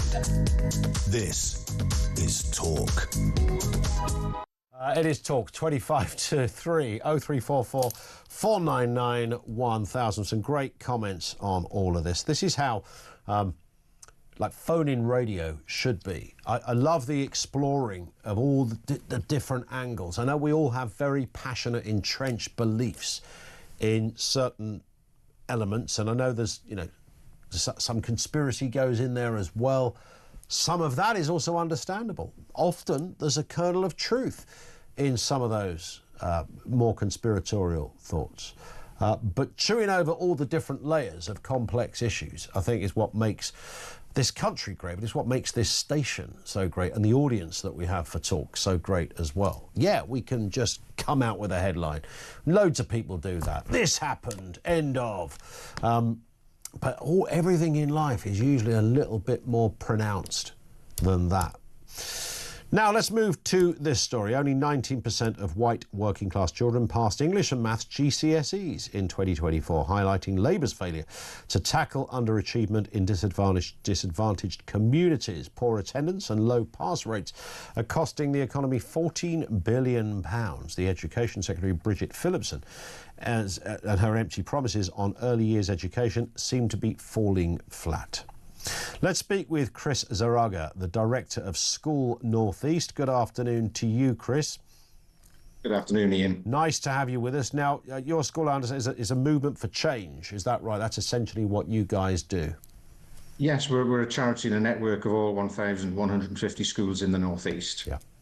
It's interesting when you put it like that. You forget how many schools there are across the country, and you've just talked about the northeast there. Unbelievable. I keep reading. I think this is the third story that we've looked at in a week or two, where we keep seeing this headline of young white working class kids, particularly working class boys, getting left behind. What's going on? Well, I'd largely agree with the statement that the education system has failed white working class children, in particular white working class boys. But I would make quite a distinction that really we shouldn't be talking about working class. We're talking about a subset of students who are eligible for free school meals, which is a very, very different thing. True.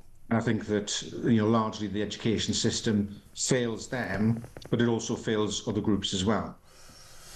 We forever have talked about this, of course, in different ways. I think over the last 20 years or so, doing this job for a living, these kind of headlines I feel I've read out many, many times before. Yeah. So, and your experience in this field, I'm sure, would tell you something very similar. Is it just a group of people that we're unable to fully identify, fully help? Is it a changing group? There always seems to be this cohort of underachievers that come up time and time again. Well, I think we do know who they are. I mean, there's quite a huge amount of statistical data about which children do well at school, which children don't, who achieve the various benchmarks, at which stage, literally from birth to starting school and all the way through primary school and then secondary A-levels and into higher education. So we have a really good statistical data about which groups do well and which groups don't. And this isn't a new issue. We have been talking about this issue for many decades. In 2013, I think it was, Ofsted wrote a report about this. And then since then, I think in 2014 and again in 2021, the House of Commons Education Select Committee wrote reports about this. We have many areas of what some people would call evidence of what is happening here. Poor attendance seems to be one of them, Chris. Yeah, I mean, when you look at the groups of children that you're talking about, then in terms of things like poor attendance, suspension rates, permanent exclusions, then they tend to be at the top of those leagues as well. Yeah. So a great deal of the underperformance is explained by the fact that their absence rates tend to be much higher than other students, and they have a variety of issues, starting in the earliest years, which are not correctly diagnosed and then dealt with by the system. Yeah, and I guess that the sort of long-term problem with this is that it doesn't, this statistic isn't left at the school gates when they're 18 and they leave school. There's, potential sort of a legacy, a lifetime legacy almost for some of these kids. Well, I think it's worse than that, Ian. It's an intergenerational legacy, because what you tend to find is that with particular groups of children, that their parents also did poorly at school, so their ability to, one, help them through the education system becomes progressively harder as they move into secondary and they start to do GCSEs, etc. So the support within the home just isn't there because of the parental experiences at school. But also, if parents haven't done well at school, it hasn't helped them in terms of their income and lifestyle, etc., then they're less likely to have that culture where they see education as a way out of deprivation. Where there's a real sort of parental pressure to do well, which you have within certain ethnic groups, where it's seen as the most important thing. And massive pressure is put on children to perform at school, and great support is given by the family as well. Yeah, indeed. We will watch with interest. Let's hope the next time we speak, Chris, it's on the changing of those statistics, but we will see. Thank you, Chris. Chris Zaraga, who's the director of Schools North East there, set up really a movement for change, giving a voice to schools in that region in the national education debate. I don't know where. It does usually start with some level of dysfunctionality, doesn't it, in the family? And that dysfunctionality could often be that the parents, not much beyond kids themselves. I was in we can all be judgmental. I took my little boy trampolining a couple of weeks back. He loves a bounce down there at Gravity. Can't get enough of it. Our Finn, our producer, used to work there as well. Knew I'd seen him somewhere before. Took him down there, and there was a family sitting next to me, and they had 2 kids. The guy was probably, he looked about 24, and this is going to sound like a stereotype here, but sort of hear me out. So this guy, I don't think had any teeth, and if he did, he was hiding them well. Maybe he had them in his pocket, I don't know.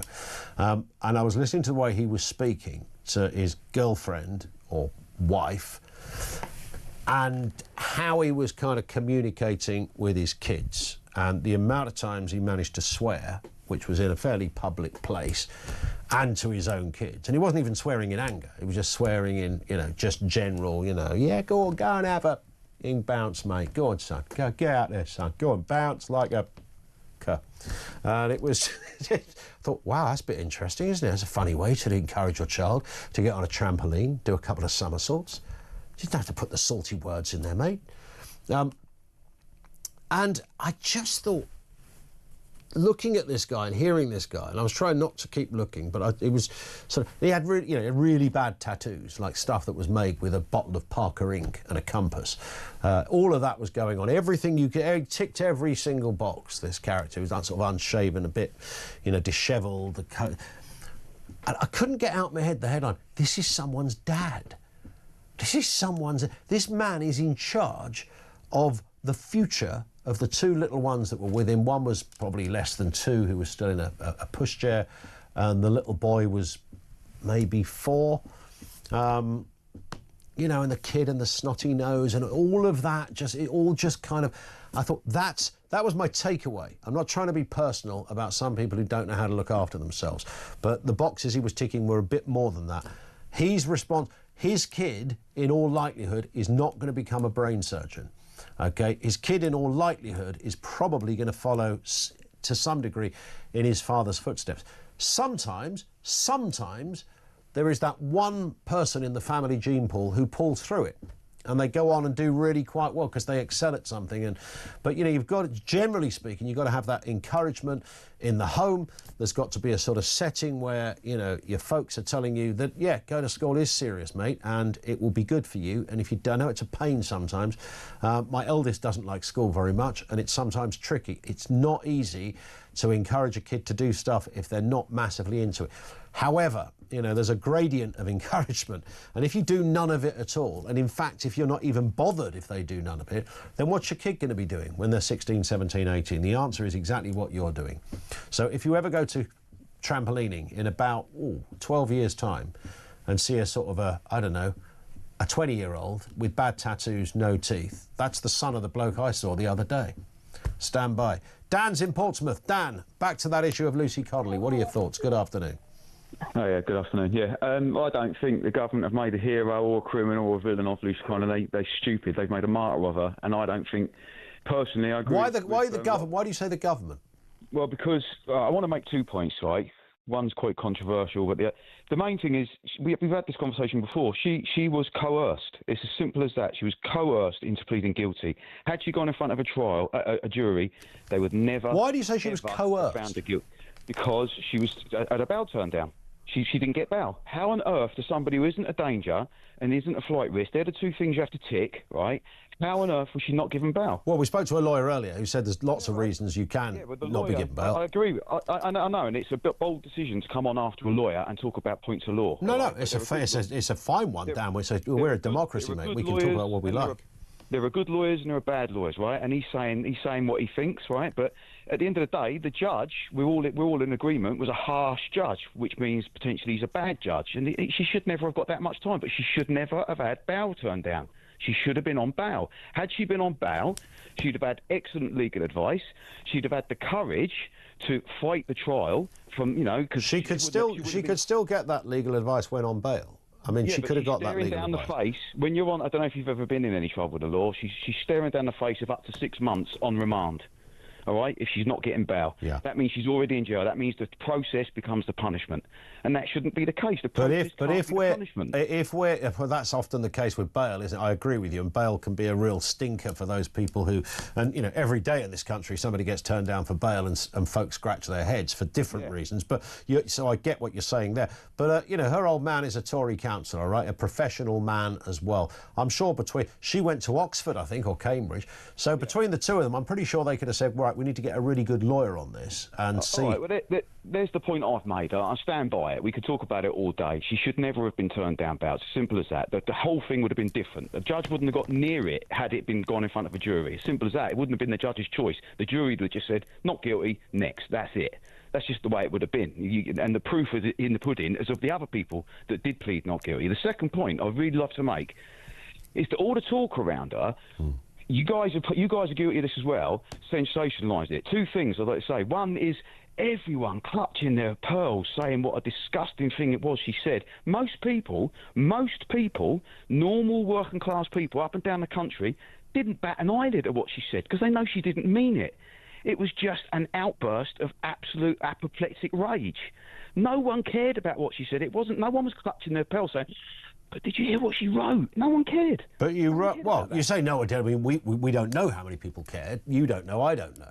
But the fact is, I suppose, which is the wider question then, Dan, should there be such a thing as a criminal offence for something you write on Twitter? Well, I'll tell you what there should be a criminal offence for, and this is the second thing. One of your colleagues, I won't mention his name because he's not here to defend himself, but if he said it once, he said it a million times. I'm not defending Lucy Connelly and the terrible things she said about the Muslim community. She didn't mention the Muslim community. She didn't mention them once. She said about people in hotels. And he said it over and over and over again. The terrible things she said about the Muslim community, you know who it was, because he said it every day for weeks. I rang up a million times trying to say, why do you keep saying that? She didn't. She said mass deportation. Now, you could extrapolate that perhaps proportionally there might be more Muslims in that situation because of the countries that they've come from, but actually, when it comes to illegal immigration, there's a variety of countries. But I mean, I take your point. Yeah, I can't answer that. But you're right. It wasn't. She didn't mention Muslims at all. She said mass deportations. Now set fire to all the effing hotels with all the bleeps in it. The question, I guess, Dan, is should that kind of text? Are you saying that should never be illegal? No, right. Vicky Jones shouldn't be in jail. She should never have been in jail. Had she said, right, listen, guys, we're going to meet up at 8 o'clock. We're going to go down to the King's Hotel, and I've got the matches. Someone bring the. I get that. This out. But if you're a judge going, did this tweet potentially have an impact on people? We will never know, will we? Well, all I can do is gauge the real people that I know in pubs, on sites, at work. The people. Yeah, but hundreds of people did go out and tear the place up. That's the point. Yeah, but they were doing that already. Well, a tweet went out when that was already happening. Well, a tweet went out. I think I'm right in saying a tweet went out on the 29th of July, and I think the riotous stuff started later that evening.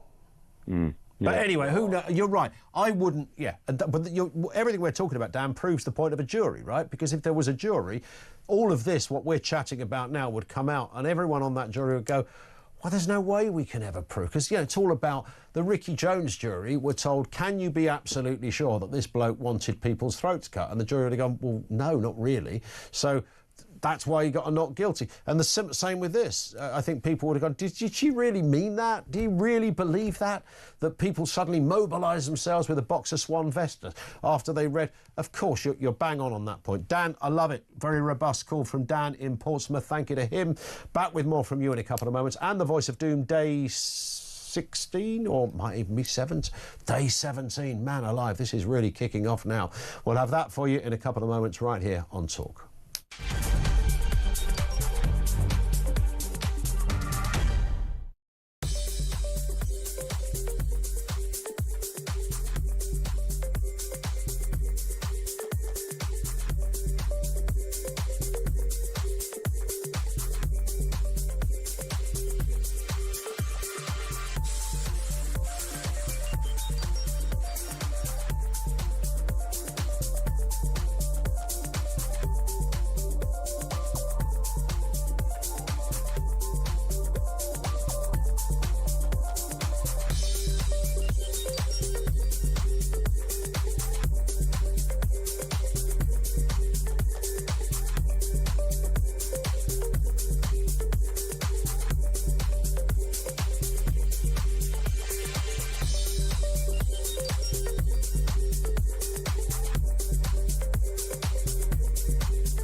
think the Home Office just thought that they're too big to fail. Oh, because we're the government, we can breach planning laws. It's one rule for the rest of them and a different rule for us, right? But clearly that hasn't worked out, and people have... What the public have shown is we're not going to have it. You can't force whatever you want onto us. You may be the government, but you're not omnipotent. You don't have the power to do whatever you want. We are not going to have it. And if they try to put migrants in a load of HMOs and houses in our communities, which they'll try to do after this...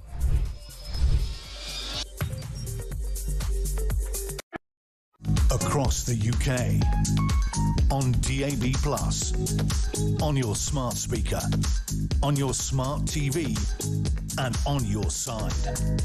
This is Talk. Don't go away, John in Hampshire, with you in a couple of moments' time. Let's do the Voice of Doom, day 17. This is the mystery voice bit of the programme. It only takes a couple of moments. So it's a mystery voice. It's a politician you're looking for from way back, probably, I don't know, 60s, 70s, something like that. Household name? I wouldn't say so. I'd never heard of this person. That's why this one's a stinker. It's gone on for 16 days. This is day 17. Can we please solve it? Who is this? I certainly have things to say. So I know it sounds a bit like Ian Duncan Smith and many other people. It's not them. So go back a few decades on this one, back to the 70s. Who is this? I certainly have things to say. Do not be phoning in, just message if you want to take part, because there's no prizes or anything like that. 87222, 87222. The way it works, if somebody does come up with the right answer, after the news at 3, we reveal who it is. If we don't get a right answer, it rolls over to tomorrow. One more time. I certainly have things to say. Well, who has certainly things to say? 87222. Back to your calls. John is over here in Hampshire. John, what have you got for us? Afternoon to you. I've got no idea who the Voice of Doom is, Ian. Oh, what a shame, John. You could have solved this thing once and for all. No, I was going to say I tend to agree with what your man just called from Portsmouth said. Yeah. I think that there is two mechanisms for getting two-tier justice in the country at the moment. There is those that rely on the judges, Lucy Connelly, and there is those that rely on the juries, your other man. And I think that the Lucy Connelly result shows how badly adrift the judges are. It's a good point, because sort of feeding into that point, John, I've lost count of how many times we've done phone-ins on why a person who carried out a terrible violent assault on somebody in Sunderland got 2 years, and why somebody who did exactly the same thing in Lancashire got no years. Or vice versa, or somebody got 10 years. And you think, hang on, how does that? Well, of course, they're different judges, and different judges have different views. That is the sort of, I suppose it's the take it or leave it way that we have justice, yeah? Have we got to address that? Because that might solve a problem. Well, I think it's the sentencing guidelines should be reviewed to try and make sure that these things are even.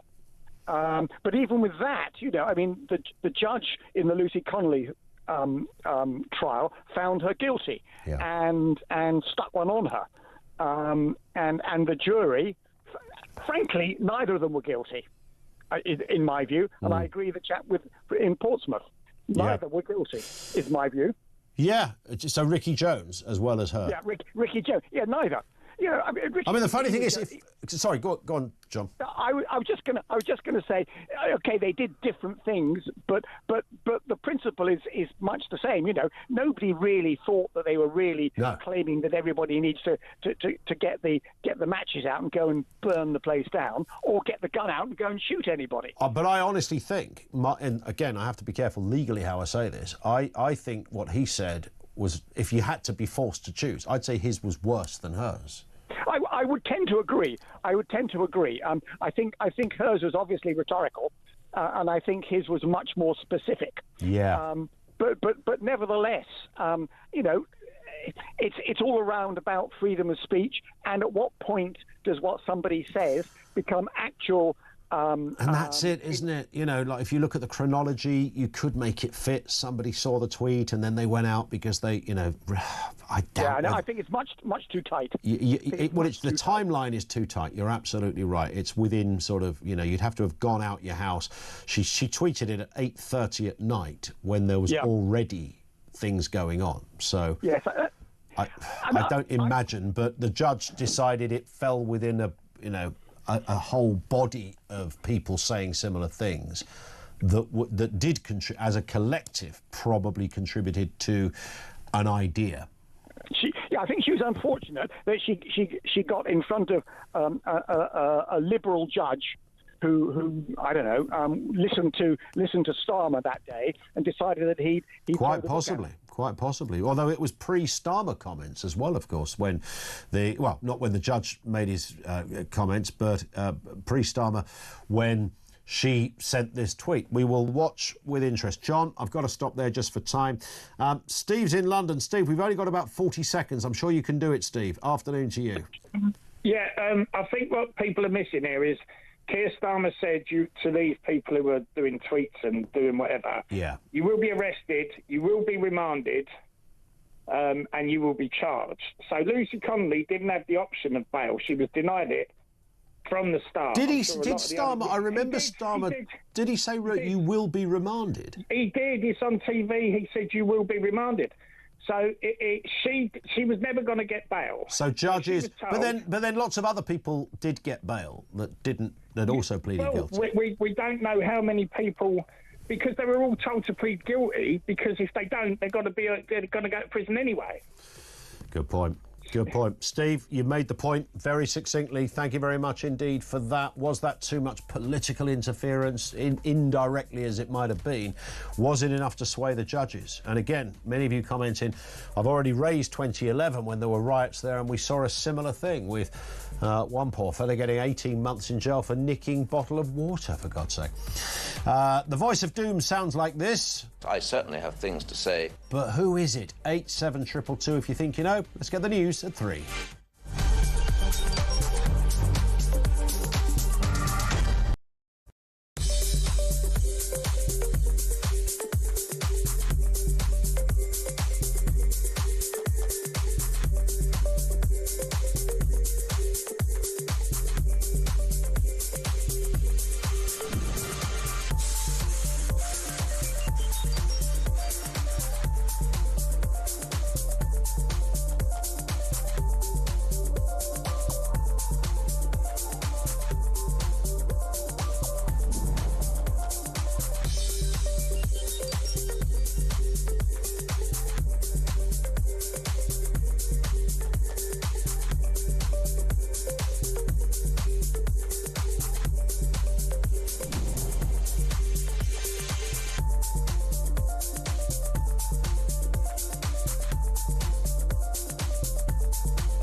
Across the UK, on DAB+, on your smart speaker, on your smart TV, and on your side.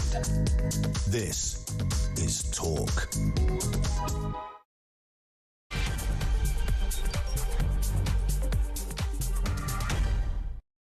And good afternoon. Welcome back. Loads together we are, of course, talking Lucy Connelly. She's just been released from prison just hours ago. She was sentenced to 31 months, served around about 10 in jail. The case has remained a centre point. Lots of allegations of two-tiered justice, the issue surrounding free speech, and all manner of other suggestions around this. What should be a very simple story, but actually is fairly complex and in a rather interesting way to debate, even though somebody lost their freedom during that time. Some would say it's of her own making. Others would say she was a victim of a deliberate, almost choreographed miscarriage of justice. Is she a victim or a criminal? More calls on that on the way. Also this afternoon, with 32,000 migrants in taxpayer-funded hotels and 110,000 asylum claims last year, Kemi Badenoch is now urging councils to challenge Labour's broken asylum policy and spiralling costs. This is on the back of the Bell Hotel judgment. Has she got a hope in getting councils to overturn in similar circumstances? And it's a Thursday, which means Sean Keech is back with us from The Sun to do our weekly tech roundup. This week we're looking at the UK backing down from that controversial demand to access Global's Apple users' data if required. That story almost went unnoticed.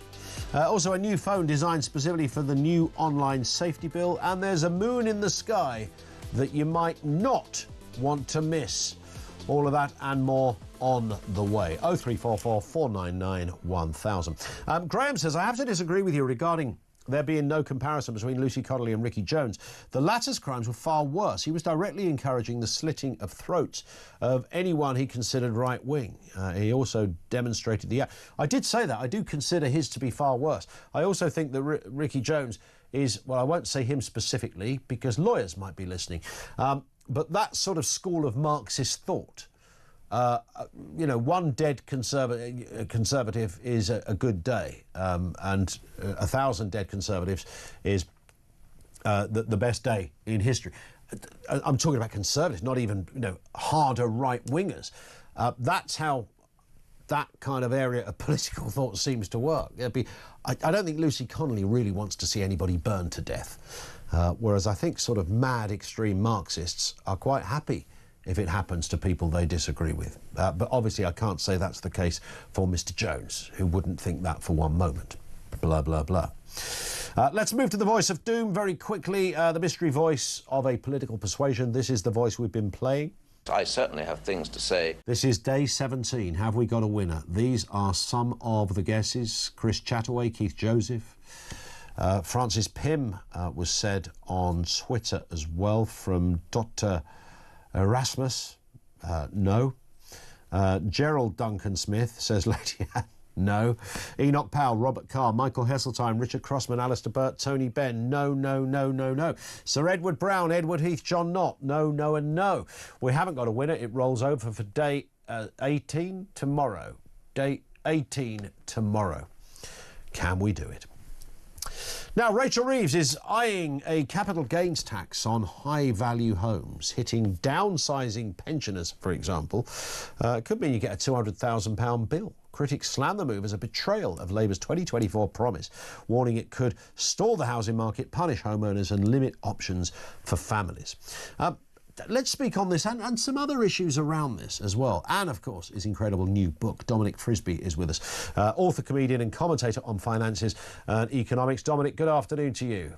Hello, Ian. How's it going? All good. Nice to see you again. In fact, the last time I think you came on our show, no, it wasn't the last time, maybe it was the time before, was elsewhere when we were talking about Bitcoin, because you famously wrote a book, of course, on giving a way to understand Bitcoin. Do you think people are more educated on Bitcoin as a result now? Well, yes, we're getting there slowly. It takes a lot of time. Yeah. You tend to find it's quite generational, and sort of the under 50s are more pro it, and the over 50s are a bit more cynical. But I still think everyone should own some. Yeah, it's interesting, and you've said that consistently too. On Rachel Reeves, just before we get into kind of what she might be planning, I've seen a couple of times, I know you've got some very strong views on stamp duty, and I was having, oddly, the conversation in the office with one of our producers who's buying a house, and he did what literally everybody has done, and that's it. You sit down with your bit of paper, don't you, when you're buying a house, and you work out, can I afford this? And, you know, we'd have to put new carpets in, that's another couple of grand here. And you think, oh, I think we can just do it. And then one of you goes, stamp duty. You go, oh no, it's completely scuppered the entire mathematics of what you were trying to do. I mean, do you see it just as a... How do you view stamp duty? Because you've made some really, really powerful videos on this. Yeah, well, I think it's an awful tax, and it's done terrible things to this country. And, you know, it started out as 1% of the overall value of the property. Yeah. You know, stamp duty, by the way, in its original form, was one of the things that the Americans rose up against and when they shouted no taxation without representation. Wow. In those days, there was a tax you would pay on the stamps, as in a stamp on a document, and that was one of the things that angered them so much, and they rose up and overthrew us. So that's where. So it wasn't just about tea. Well, that was another tax. Indeed. But stamp duty is, I mean, whatever way you slice it, it's just preposterous and very limiting. Yeah, when it was 1% on the overall property value of the property, and originally that 1% would go to fund the land registry and everything that goes on with the land registry. So there was a sort of obvious, it was a hypothecated tax. You knew what the tax was for, and the land registry serves an important function. So you kind of think, okay, fair enough. And then it gradually crept up under Gordon Brown, and then the biggest villain in the piece was George Osborne, who, when he was confronted by sort of overheated housing market, rather than address the root causes of overheated housing, which is too much debt, our system of money, and planning laws that stop any stop house building, he just attacked it by imposing a higher tax at the top end. Yeah. And like all these things, when you tax the richest, the rich, you know, they might pay more than their fair share of taxes, but they are very few. And so in terms of volume, everyone's like, oh, well, the rich can pay, they can afford it. But he absolutely destroyed transactions at the top of the market. But it goes like, if you were a foreigner and you wanted to buy a £2.5 million house in London, you would pay something like 400 grand, just below 400 grand in stamp duty. I mean, it's an absurd amount of money, and so it's driven away foreign investment. Now, many might see that as a good thing, because too many foreigners buying properties in London and elsewhere just means there's fewer available properties for locals. Okay, fair enough. But even, you know, a £1.5 million house, you could find yourself paying, 150 grand or something like that in stamp duty, and it's just a massive deterrent. And for many people, the result of it is that they go, well, we can move, but we got, and you can't borrow it. You're paying the stamp duty on taxed income. You can't borrow the money. You have to pay it in cash. And for many people, they just go, do you know what? I won't move. It's just not worth it. Yeah. So the only people who move are either people to whom 150, 200 grand is an insignificant amount of money, and nobody got rich by giving 150 grand to the government, not to my knowledge, or it's people who really need to move because of their circumstances. Of course. And everybody else is just like, do you know what, I'm not moving. And as a result, it literally immobilizes people. And as I said, Dominic, at the beginning, it is that bit of the equation when you're working out your finances that you suddenly you meet this crunching realization. Oh, even at the lower end, and of course, because all of that's shifted as well, the point at which you pay it and the 250,000 thing. You can find yourself going, well, I haven't got an extra £30,000, and so, as you rightly say, we just won't move. It doesn't matter which level you're buying at. Relative to the value of the property, it is an absurdly high amount of tax to pay. And then, so people don't move. And as a result of not moving, there's no estate agents' fees, there's no lawyers' fees, there's no solicitors' all the redecorating costs, the housing money. There's so many knock-on effects of people moving house that are beneficial to the economy and increased turnover.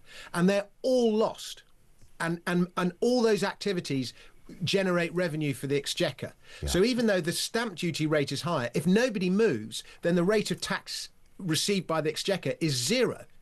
Plus there's all the other activity that's lost. So it's just such a dumb, it incentivizes doing nothing rather than incentivizing activity. And surely, as a policymaker, you want to be doing things that generate turnover. Well, and that's why God invented Rachel Reeves, Dominic, because she's come along, a regular fiscal genius, with a new plan which has kind of sort of inverted the stamp duty thing somewhat. And this may or may not appear in an autumn budget in a couple of months' time, with almost a high value homes tax, which is kind of capital gains with booster rockets, I suppose, put it that way. Well, the first thing I would say is the Tories did this like mad, and Labour have taken over where the Tories left off. And what they do is they sort of leak a policy idea into the media, and they get everyone talking about it, and they see what the reaction is, and they decide based on that whether they're going to do the actual policy or not, impose the policy.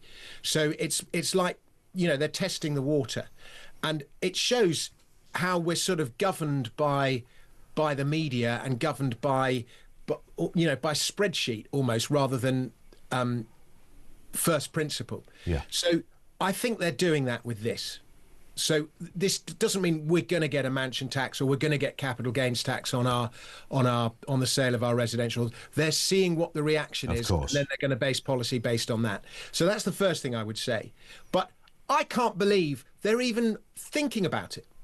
I can't believe they're even testing the water, because it's so stupid. Yeah. And unless you, like, we're so overtaxed as it is, and unless you are replacing one tax with another, then why are you even discussing it? Because if you're adding an additional tax, and I think that's what they're doing, because there's something like £13 trillion of wealth tied up in residential property in the country, and Labour want to find a way of tapping it. Yeah. Because, you know, it's not like we're tapped enough already. They need more, you know. So they're literally trying to find ways of tapping it. So they're investigating these ideas. But not one person seems to be going, you know, why don't we just spend a little bit less? Or why don't we waste a little bit less money? 100%. And that's just never even discussed. Yeah, and there is a kind of, and I don't want to caricature this too much in terms of how it falls down political lines, but it sort of does a bit. When I talk to people who are very left-wing about this, they seem to be addicted to the idea that we just tax it, just tax rich people, just tax it.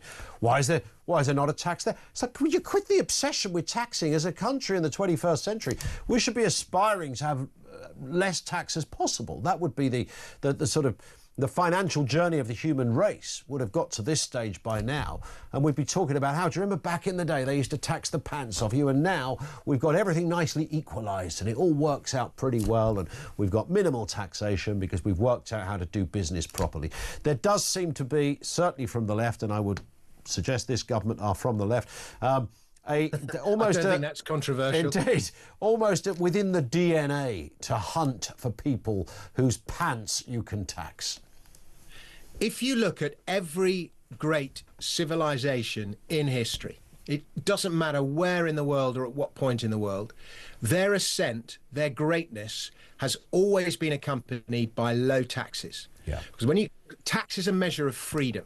You know, Thatcher used to say you can't have freedom without economic freedom. And if you're heavily taxed, you do not have economic freedom. And high taxes and limited freedom accompany their descent and their decline. And if we want to be an innovative country that rewards individual thought, risk-taking, people looking for opportunities, generating stuff, then we need to tax people as little as possible. Yeah. Because that way, that will create the buccaneering spirit that we need, that provides growth, that provides invention, innovation, all these things. And freedom of thought and freedom of speech, they're all part of it. And so I look at taxes as a measure of freedom, and the more taxes grow, the less freedom we have. Yeah, spot on. The less we will grow. Dominic, while you're with us, we must talk about your new book. People have often said to me over the years, buy gold, buy gold. And I've never bought gold. I wouldn't even know how to buy gold. Do you go to, Samuel's and buy some rings? I don't know how that works. Or do you literally own a block of gold? I don't know. However, your new book is called The Secret History of Gold. I'm sure it's not just talking about the dimensions of a bar. There's much more to this. What's going on? Well, yes, it's my new book. It comes out this week, and there's hundreds and hundreds of stories about gold. But if you're thinking about buying gold, one of the nice ways to do it, I'm just holding up to the camera here, that's a gold sovereign. Nice. That's a Victorian gold sovereign, and that used to be the pound coin. And it now takes £650 coins to buy the old pound coin. Wow. That's how much money's been devalued by. And it's just this amazing, gold is pure wealth, and it's been the greatest motivator of human beings in all history, apart from possibly food and sex. People have done more for wealth to find gold. Entire civilizations have been discovered and created as a result of this desire for wealth, and there are just loads of incredible stories. One little story. You know that gold never loses its shine. You can see it glinting in the camera there. Yes, beautiful. This gold is older than the earth itself, and it's still shining, and it will never stop shining. It's the most incredible metal that's just made us do all these amazing things. So there's more to, I suppose, that the subtitle, not trying to give you a subtitle. There's no capital gains tax on sovereigns. There's yet. We haven't seen that Rachel budget yet, so you never know. Coming. So the tentacles of stories around gold are plentiful, is the point here, right? Absolutely. From people like Sir Walter Raleigh or the conquistadors or the Nazis, going into wherever they invaded and stealing all the gold, or then them trying to hide it as they escaped after World War II, or Jason and the Argonauts, Jason going for his golden fleece. The Trojan War was basically a war over a golden apple. It's in our myth, it's in our folklore, and I actually argue that we have an instinct for gold. It's the very first metal we ever used. Stone Age man would find it in riverbeds, and he'd make a little necklace and put it on his necklace, or maybe give it out as a prize or a reward or a gift or something. And we've been obsessed with it since the beginning of time. People say it's an antiquated relic and it's irrelevant in today's world. Well, it's still, even unofficially, underpins modern finance. China is the world's biggest gold buyer. It probably has 4 or 5 times as much gold as the US, and that's going to be a big story in about 5 years' time. And there's plenty of gold still out there, right? Oh, yeah. All the gold that's ever been mined still exists. You can't destroy it. I love that. There's so many factoids in that last section there. Well, listen, good luck with the book, Dominic. It's fabulous. I love this. The Secret History of Gold. Dominic Frisby is the author. Thank you to him. Whilst he's a comedian, if you've never heard, have you ever heard Dominic do the Ofcom song? We've got a list in our studio. In fact, Philip Ingram referred to it yesterday of words you can't say. So Dominic made a song about those words, and it's just flipping hilarious. But that book, The Secret History of Gold, is out. I think it's out today or tomorrow. And as ever, when Dominic sticks his pen to paper to write something, he makes damn sure it's done in a way that you will find gripping and interesting. And I love those. What did he say? Next to sex, food, and gold. I've had a lot of food in my time. Let's not go there. 0344 499 1000. Not a lot of gold, though. Lines are open. It's 3:20.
and I think the Home Office just thought that they're too big to fail. Oh, because we're the government, we can breach planning laws. It's one rule for the rest of them and a different rule for us, right? But clearly that hasn't worked out, and people have...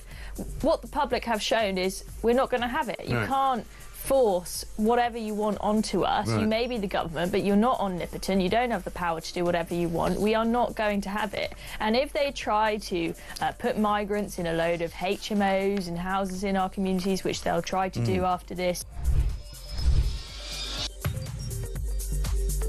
Surprisingly large level of inflation last month in July. That was 3.8%. That puts it at the highest rate of inflation in the G7. Some of that's due to kind of weird statistical quirks, just the fact that school holidays kind of landed in a slightly different time than they did last year, and so airfares were up 30%.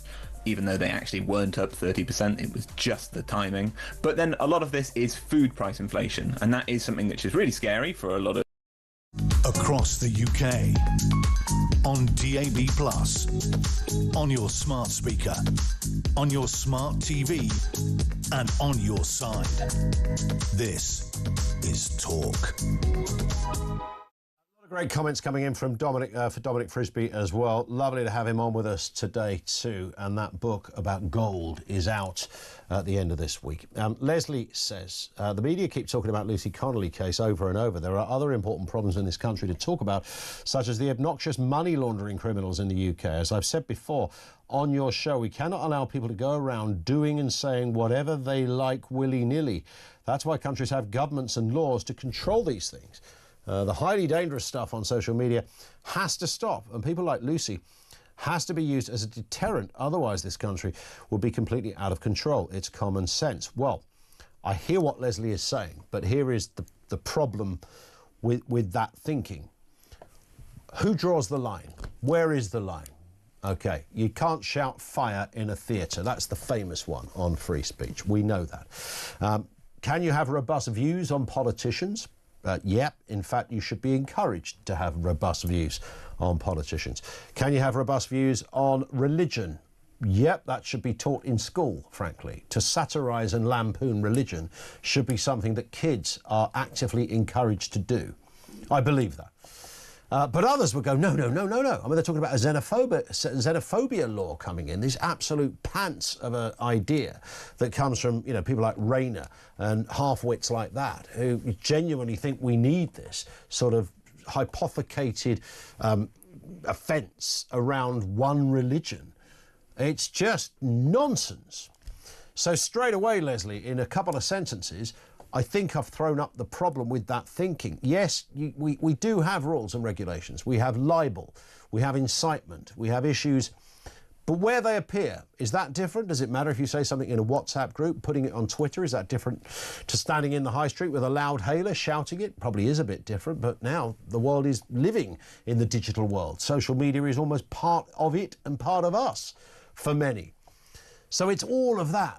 So I don't think I hear what Leslie is saying. Yes, you do need a basic check sheet of common sense, but sometimes it has to be backed up by law. Otherwise, you'd have all manner of carnage out there. You can't just go on social media and say the fella down my road at number 43, Alfie, yeah, he's a paedophile. Yeah, go round there and smash his window. You can't do that, although people do. Mary is in Cyprus. Mary, what have you got for us? Good afternoon to you. Hello, Ian. Hello. I'm well, thank you. How are you? Very good, thank you. Fire away. I just want to say, first of all, how pleased I am that Lucy is now free, because it is my belief that she had very bad advice, and nobody seems to be, in my eyes, as far as I've heard anyway, criticising the lawyer that gave her this advice. And I wonder if he's still practicing. Well, as far as I know, it was her choice of lawyer. Oh, right. That's what I'm now hearing. But there's a potential that it was a duty solicitor. Well, often they will say, Mary, well, look, you know, you're banged to rights, mate, because you wrote it, you said it, so plead guilty, you'll get a lesser sentence. Well, yes, okay, but... which she didn't, of course. No, which she didn't, of course, but other people who were pleading not guilty who have done it now are walking free. It just seems ridiculous. Well, she was told to plead guilty because she was told she would be denied bail and wouldn't get a court date before January, so was persuaded to plead guilty for a lighter sentence. But of course, as it turned out, she wasn't denied bail. She was denied bail and didn't get a lesser sentence. No, but you see, to me, that's all very bad advice. I would say it's bad advice, but is there any way of ever ascertaining what was going on in a lawyer's mind? Well, no. It's a good point, isn't it? Yeah. Yeah, but, I mean, people are complaining about the judge, but the judge presumably only gives his verdict on what is being told. So I'm sorry, but I just think that it's the lawyer that's at fault.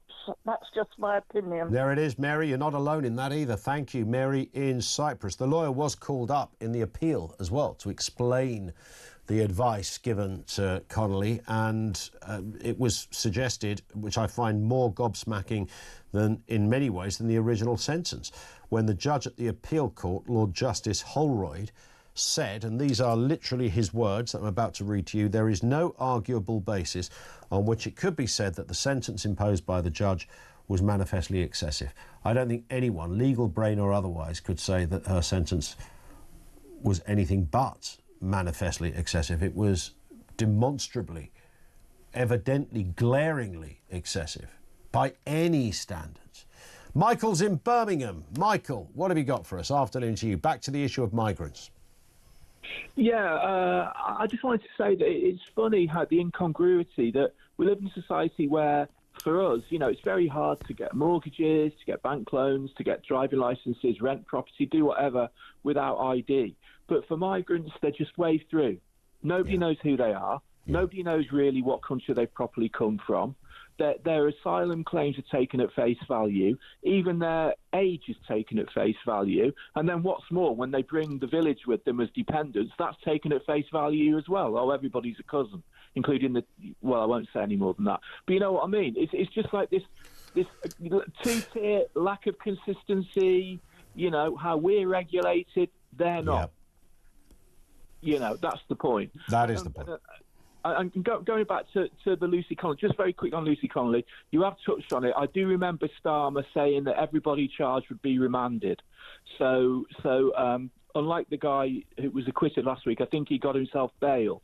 I mean, I think people were kind of like looking down the barrel of getting sent down to Chokey anyway. Yeah. I think some people did tough it out, by the way, and did get found. There was one guy, I believe, he did tough it out and got found not guilty in about 17 minutes. Yeah, I think so. Yeah, I think so. You know, it would have been. so that's it. Yeah. Listen, great call, Michael. Thank you very much indeed. That's always going to be the risk you take, isn't it? When you plead guilty to something, do you put your faith fully in the jury system that they're going to see more? I mean, the good thing about the jury system, of course, is that it would inevitably allow much more detail and nuance to come out. You know, you could cross-question. 12 other people could see, does this look like somebody who intended people to go out and set fire to something? Grow up, of course it isn't. You could get that out there, but then you run the risk, you know, that if you're not a good witness, even if you're the accused, that, you know, maybe you'll find yourself with a stiffer sentence. But plead guilty for something like this, which if that had been a few months before, I swear nothing would have happened. She would never have gone to jail. 0344 499 1000. We're going to talk tech in a couple of moments with Sean from The Sun. He's going to be back with some incredible stories, including the government quietly dropping that insistence that Apple remove encryption. Remember that story? It was massive. In fact, it didn't get the headlines it should have done at the time. I don't even know how many people noticed it. But they've rescinded, it seems. All of that and more coming next on Talk.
across the UK, on DAB+, on your smart speaker, on your smart TV, and on your side. This is Talk. Indeed, Talk just gone 3:30. Sean Keech is back with us, Head of Science at The Sun, and Technology, of course. Lots to talk about here. Sean, good afternoon to you. Good afternoon. Thanks for having me again. Pleasure. What's the countdown to the new iPhone, by the way? What are we looking at? It's going to be. My prediction is it's going to be revealed on September 9th, and then it'll be out the next Friday. So I'm pretty sure we're only a few weeks away from it. What is funny about this is that as we speak, these iPhones will be all sitting in boxes, ready to go, probably now. Yep. There'll be people in California walking around with them. And yet, if you rang Apple or the people that we know at Apple and say, what's the actual date for this? They go, we're not sure yet. No, and they'd still be trying to flog you the old one at the Apple store. Absolutely right. Oh yeah, you want this one? Yeah, that's the curious. There's going to be people buying the old one the day before. There must be sorely disappointed. Yeah, who aren't really aware that there's one. Because they didn't read the Sun's tech section. That's what they should be. If you read the Sun's tech section, you get all of this kind of detail. There was an interesting story which I think it sort of got a bit of a free pass when it happened. This was the Apple versus UK government encryption. I was about to say a row, but there was never really a row over this, was there? But no, it all happened behind closed doors. It's a very, very. What happened to begin? Explain what happened to begin with, because it is quite important. This. It is, and so it relates. It all relates to encryption. And so, if I send you a text, it gets scrambled in transit. So if the government said, I want to read that text that Sean sent to Ian, they wouldn't be able to. Apple could hand it over, but it would just be gibberish. It would be completely scrambled by encryption. But there was a sort of loophole in the fact that if you were backing stuff up to iCloud, that wasn't encrypted. So all of these backups of messages and photos, this was all sitting in the cloud, not encrypted. So that was something that the government could potentially ask for. So that Apple basically rolled out, I think it was back in 2022, this feature called Advanced Data Protection, which is meant to fix this, encrypts all your stuff in iCloud, so that even if the government asked for the backups of our text, they couldn't get it, Apple couldn't physically hand it over. Then mysteriously, in February this year, that feature disappeared for British people. It went away. And Apple can't really talk about why. The government isn't really talking about why, but it got switched off. And so the theory is that it was part of a Home Office request under the Investigatory Powers Act to basically get access to this stuff. And Apple doesn't want to create a backdoor. They're like, we're never going to create a backdoor, because if we create a backdoor for the good guys, the bad guys can get in too. Yeah. So that feature went away, very mysterious, and then suddenly we're getting this comment from Tulsi Gabbard, who's the US intelligence chief, and she's saying the UK has agreed to drop its mandate for Apple to provide a backdoor that would have enabled access to the protected encrypted data of American citizens. So this has come out of nowhere, really, and it's a very strange one, because originally we thought this was just the government seeking data on British people, and which is why the feature disappeared in Britain. But actually, what it seems like is that they wanted a wider backdoor that potentially would have given them access to people that weren't even in Britain. So basically direct access to the servers. Apple doesn't want to allow that. It seems like it's been overturned, but we don't really know what has been overturned. At the moment, and the government hasn't said it's been overturned. I just went to settings on my phone, advanced data protection. It's still, at the moment, it says Apple can no longer offer advanced data protection, ADP, in the United Kingdom to new users. And so interestingly, actually, if you already had it turned on, you would still have access to it. So it's only if you didn't have it turned on and then wanted to turn it on that you couldn't turn it on. And I must have not had it turned on then. That if you can't turn it on now, then you must, because it was off by default, and you would have had to turn it on. I'd had to have turned it on. I didn't even know that. So anyway, that message I've got there will disappear soon. We don't know. This is according to the United States. So what we think has happened is that the request to have the back door has been dropped, but we don't know whether this feature is going to return for Brits, because ultimately this is the US saying that this has been dropped for American people. US, So it might, we don't know, Apple isn't saying anything, the government isn't saying anything, it's all protected by law because it relates to security services. So it's all very mysterious, so I can't even promise you that the feature is going to come back. We will watch with interest. Let's move on to something very topical, this, what kids can see online. We know about the Data Protection Acts and all that goes with it. And there's been some controversy over that because it's obviously being used for other things, maybe law of unintended consequences, that you need to show your birth date before you can maybe read a news bulletin, which has been a bit of a problem for many.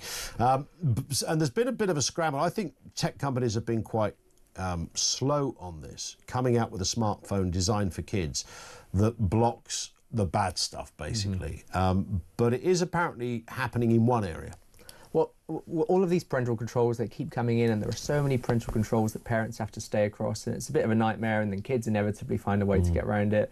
So they've kind of just gone back to the drawing board, and HMD, which has sort of weird history. It's a Finnish company that used to be Nokia, then it got sold to Microsoft, then now it's Nokia again, but now they're not selling Nokia phones. Anyway, HMD, this company, they've created a device for kids that they say is just safe from the get-go. So you get it, and it basically works a bit like a brick phone initially, and then it's meant to almost age with the kid, and so they unlock features as they get older. But initially, it's just like a classic sort of 90s phone, and then eventually they unlock certain apps or messages or music apps. But I think probably it's got all the usual features that maybe you'd find on an iPhone, like you can set time limits and see where your kid is.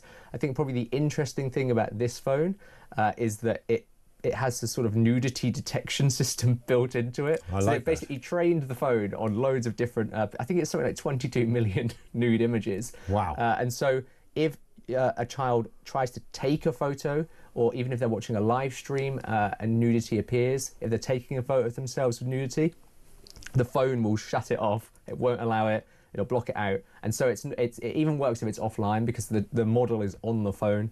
So there's no way, they're saying, for kids to get around it. I mean, it'll be interesting to see whether people do manage to get around it, but they're saying it's foolproof. A kid could not take a naked selfie and send it to someone on this phone. I mean, that's interesting. Gives peace to parents. But I still can't believe that, we'll come on to Google phones in a second, but Google, Apple haven't just got a button on a phone that says, bad stuff. I was going to use a different word then, but and you just hit the button, everything goes, all the YouTube stuff, all the nefarious social media sites. You can't do anything like that. You can't get in a chat room. You almost have to take out a degree in technology, Sean, to go through the different, and then there's different versions of getting rid of stuff, and some people recommend doing this, and other people, given that we're in an age where the digital, the smartphone is not just a kind of optional extra these days, it's a compelling part, an important part of people's lives. You do your banking on it, you do business on it, your emails, etc. You'd have thought by now that the big boys have come up with a really simplified way to kind of what do they call it? There's a name, dumb phones, isn't it? To dumb phone your phone. Now, Apple, of course, and others, I'm sure, say, well, we're not really designing phones for kids, so that's why. I think that argument is no longer valid.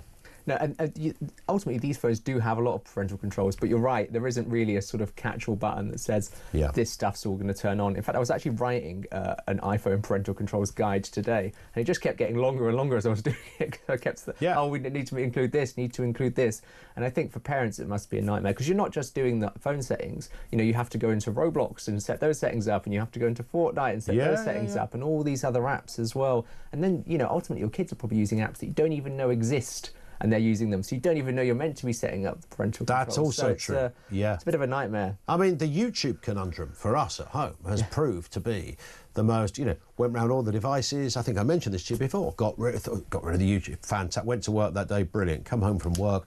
What's he watching? I could hear just the noise. When you know it's... I said, how did you get that? And he said, I went to the App Store. I said, well, deleted...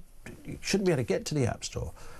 It said no, but it said that I need my ID. So there was obviously something I hadn't hid. So he just stuck his thumb on the phone and up popped YouTube again. Even though I thought we'd gone through, it made it look as if I'd gone through that. And there's going to be thousands of parents listening to this going, we went. It just keeps popping up again. There's another workaround. Parents are busy. Like, who has time? Ultimately your kid's sitting there on the device. They have the time and energy to get around this stuff. But for parents, you only have limited resource to spend on setting up these parental controls. So HMD, it's called the HMD Fuse. It costs £33 a month, 30 up front on Vodafone. Maybe this is the solution. I'm always a little bit wary about technology like this, because I worry that it will give parents a false sense of security. That's also true. And then if the kid works out how to get around it. So I think a lot of it will still come down to just good parenting. And friends and family. Don't text strangers. Yeah, the friends and family thing on iPhones is very good. Yeah. It does work really well, but the App Store is where the real den of iniquity is, because of course you've got to make sure that's locked down like some kind of bizarre sort of government secret. You can set it up so that they can't make purchases without your permission, which is a good one, because you don't want to end up as one of those horror stories where they bought £1,000 worth of V-Bucks or whatever. True. And you can also set it up so that their screen distance is limited, so it warns them if they're holding the phone too close to their face for too long, which is quite good actually, because it protects them from, But if it's a lot of adults could do it. That's true. If it's a free app though, then and you don't have to pay for it, that's the problem, isn't it? Because microtransactions in the apps would still be asked for. And you can also set it up so that you can see which apps they're using and even which categories of apps they're using. You can set downtime for specific apps or categories of apps. So you can say they only get 30 minutes of gaming today, and you can lock that down. So it doesn't matter if they install a new game, that would still fall under the category. You don't have to do it by app. You can do it by category. Exactly. Which maybe is the way. True. But remember, we're dealing with kids who have phones, then other devices like tablets, and maybe a laptop, maybe a television as well. So there's multiple. And they've all got slightly differing ways. And you don't want to not give kids these things, because also you don't want to sort of hold them back in terms of, if all their kids are great tech whizzes, you don't want your kids to grow up and not understand how to use technology. So there's a balance. It's difficult for parents. Indeed. Let's talk briefly about Google then announcing all of its new phones for the year. What's going on here? It's 4 new phones from Google, although one of them isn't coming out until later. That's their fancy foldable one. But they've launched 3 that are coming out this week. It's the new Pixel 10 phones. They've got a lot of new AI features. So there's one where if you're taking a picture, it'll tell you live that you're taking the picture badly and show you how to take the photo better, which is quite nice. There's also a group selfie mode. So, sometimes when you take a picture of lots of people and then someone's got their eyes closed, someone's doing a weird face, and you can't pick one where they're all good. Yes. There's a mode that basically automatically picks everyone's best faces. Really? So you should end up with a good group photo. When there's a group photo, the thing is with a group photo, when everybody looks at it, the first thing they're doing is looking at themselves. And it's the person who uploads it that they always look best. They look like a weirdo. They don't care about everybody else. You're sitting there with your eyes closed and your mouth wide open or something because you were about to say something. But there's an interesting new feature. They've added 100 times zoom mode. And so it actually uses generative AI, so a bit like ChatGPT when you ask it to make a picture. Once it zooms into 100 times, it then uses Gen AI to basically sort of simulate what the picture should look like. So you can get this 100 times zoom effect. But interestingly, it doesn't work if it detects that there are people in the scene. So if you're just taking pictures of nature, lovely, it works. But if you try and take a picture of someone, it'll shut off and just go back to regular zoom. Well, what about the rights of a ferret that doesn't want to be photographed? That's true. They have no rights. Who will stand up for the ferrets? Who's going to stand up for the ferrets on this? What about privacy? I'm a big bird guy, so I'm thrilled. I can't wait to. Indeed, yeah, that's true. And in terms of the selfie thing, I mean, I'd like a phone company to invent one where you can't actually take a selfie at all. No selfie phone. Yeah, well, I mean, I think I said this to you before, Sean. You could probably do that on this HMD phone. It wasn't that long ago that if you saw somebody taking a photo of their own face, you would call a doctor. You'd say, I don't know what's happened to the fella in the corner, but he's photographing his own face. That's a bit weird, isn't it? And that would have been weird. Now, I mean, I see people in pubs, literally, they don't care that people are looking at them. Phone in hand, just take a picture of my own face, and I'll do it from this angle as well. There's my own face from the right. There's no value to it. I feel like back in the day when it was film, you sort of prized each photo. You're like, oh, I don't want to waste this bit of the film. I'm going to take a really good photo. Yep. Now, take a photo of everything, so it's lost its value. And just 1,000 pictures of my face. Who wants to see it? Did I ever tell you about maybe, but that's it. How did it ever become a thing that you have your phone in the picture? So you take a picture in the mirror. And this absolutely happened. It's probably 20 years ago, Sean. There was a picture, I think it was in the Mail or something like that, of a model that had taken a photograph of herself, and the whole story was about how the fact she hadn't spotted the camera was in the picture. Now, I don't know whether that was the first example of somebody doing it, but then it's now become a thing. I don't understand why holding a phone, Finn does this at home in his bathroom mirror all the time, holding a phone and the phone being in the picture. It's a bit of a flex as well, isn't it? If you've got a posh iPhone, you can be like, well, look at me. Well, it could be that, I've got my nice new foldable Google phone. Yeah, that's when Finn sends me mirror selfies, which I asked him not to do. let's move to this story. 3 has revealed a load of summer savings. Tell us about those. Oh, God, the list is extensive. So if you're a 3 customer, you're living the dream, to be honest. So it's part of their 3 Plus reward scheme. You don't need to do anything to get it other than download the app. If you've got a 3 contract, you're already eligible. Yep. I think the best one probably is the £1 coffees. You can get a £1 coffee from Cafe Nero every single week, which is pretty good. There's Cafe Neros everywhere. Get £3 tickets to the cinema every week, which is good. £10 off theatre tickets, 25% off English Heritage. Now, there are English Heritage sites all over the country. Great for summer if you want to take your kids. So there's loads of discounts, lots of summer activity stuff. Most of this stuff actually doesn't expire until the end of the year. So it's only 10% off selected hotels that expires in August, but the bulk of the rest of them straight for the year. Oh, also, Just Eat. You can get £5 off Just Eat. There you summer go. as well, which is quite nice. It's interesting. As part of 3. Yeah, it's interesting how the kind of offers that are around standard stuff that was never there once before. And people ignore it.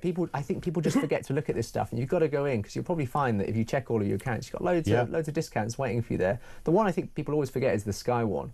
Sky, you can get a taste of different Sainsbury's treat every single week if you're a Sky customer, whether you've got TV or broadband. I think this week it's a tub of ice cream. I mean, that's pretty good. Go down to Sainsbury's, That's all get right, a tub of ice cream. And it is worth it. Every day, I did this, it was ages ago now, but I bought a jacket online for work, and as I went to pay for it, it said, have you got a promo code? And I didn't. But then I went back to the browser and just put in promo code for this company, and it threw up a promo code. In fact, there were 2 or 3 different promo codes. I tried the first one, nothing happened. Tried the second one, 25% off. You can almost always find a discount. Sometimes I feel aggrieved when I have to pay like full price for a Domino's pizza because there's so often there are codes that when you end up paying full price, you're like, this is a rip-off. Indeed.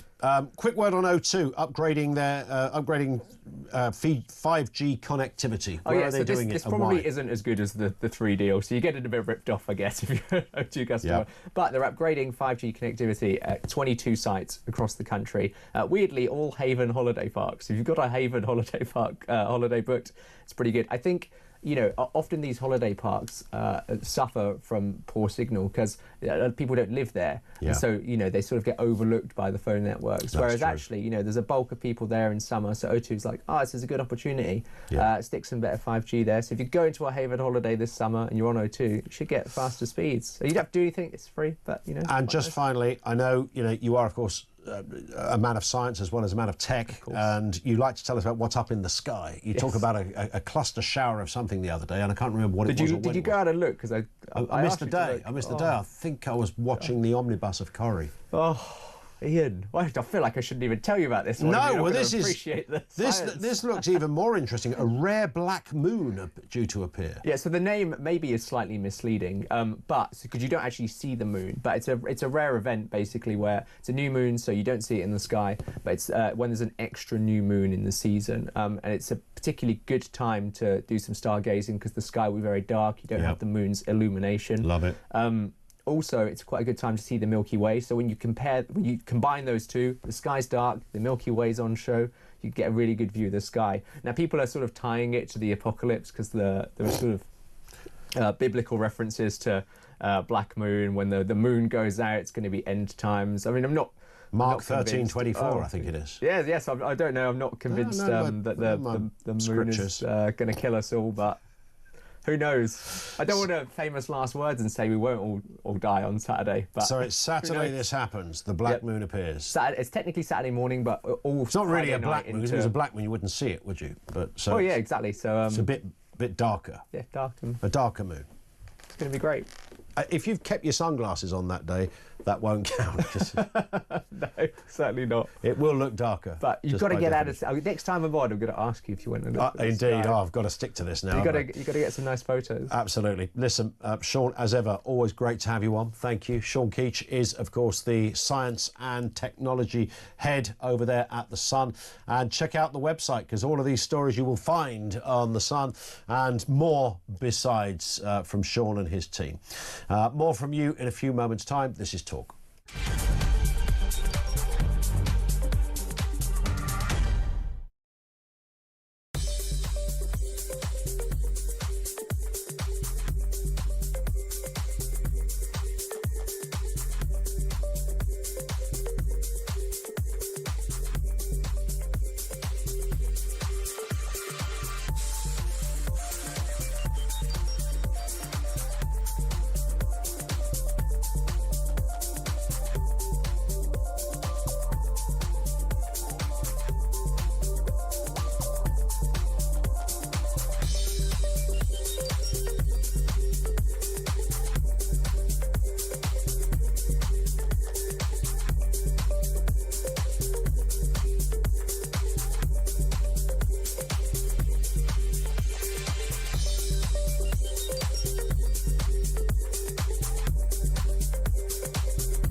breaking news this morning revealed that under the Terrorist Act, 242 people were arrested in the year to June of this year. Something you can indulge in as to all the people who aren't going to prison because, well, there's no prison spaces. So this is a Talk exclusive we've been looking at. I said, you take these cuffs off me and speak to me like a human being rather than a common criminal. You're just left wondering, does these people who lead us actually hate Britain? Yeah. Do they not love our country and everything that we've stood for?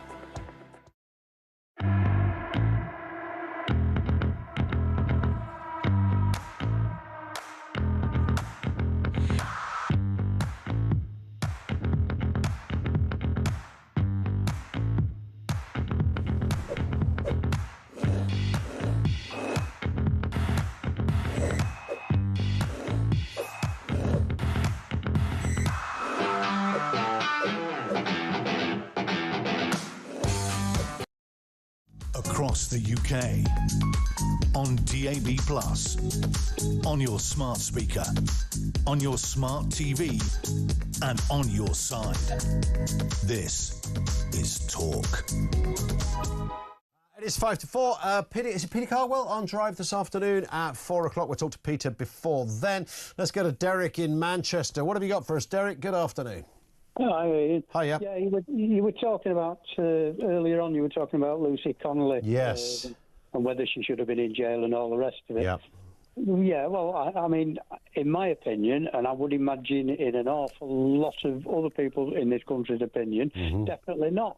The people that should have been in jail are the politicians that have caused this mess in the first place. Because had it not been for the years and years of ignoring the public wishes, the public of this country never ever asked for mass immigration. True. They never asked for the population to be diluted the way it has been. They never asked for multiculturalism, which certainly doesn't work, has never worked and never will work, because you cannot put people with opposing views, ideas, etc., force them to live in the same community and expect everything to go swimmingly. It just can't be expected, and it was never going to work. And the top and bottom of it is, those are the people that should be in jail if we were able to hold our politicians accountable for what they've done to this country. Well, in theory, of course, you can vote them out and vote somebody else in, but that hasn't worked very well lately, has it?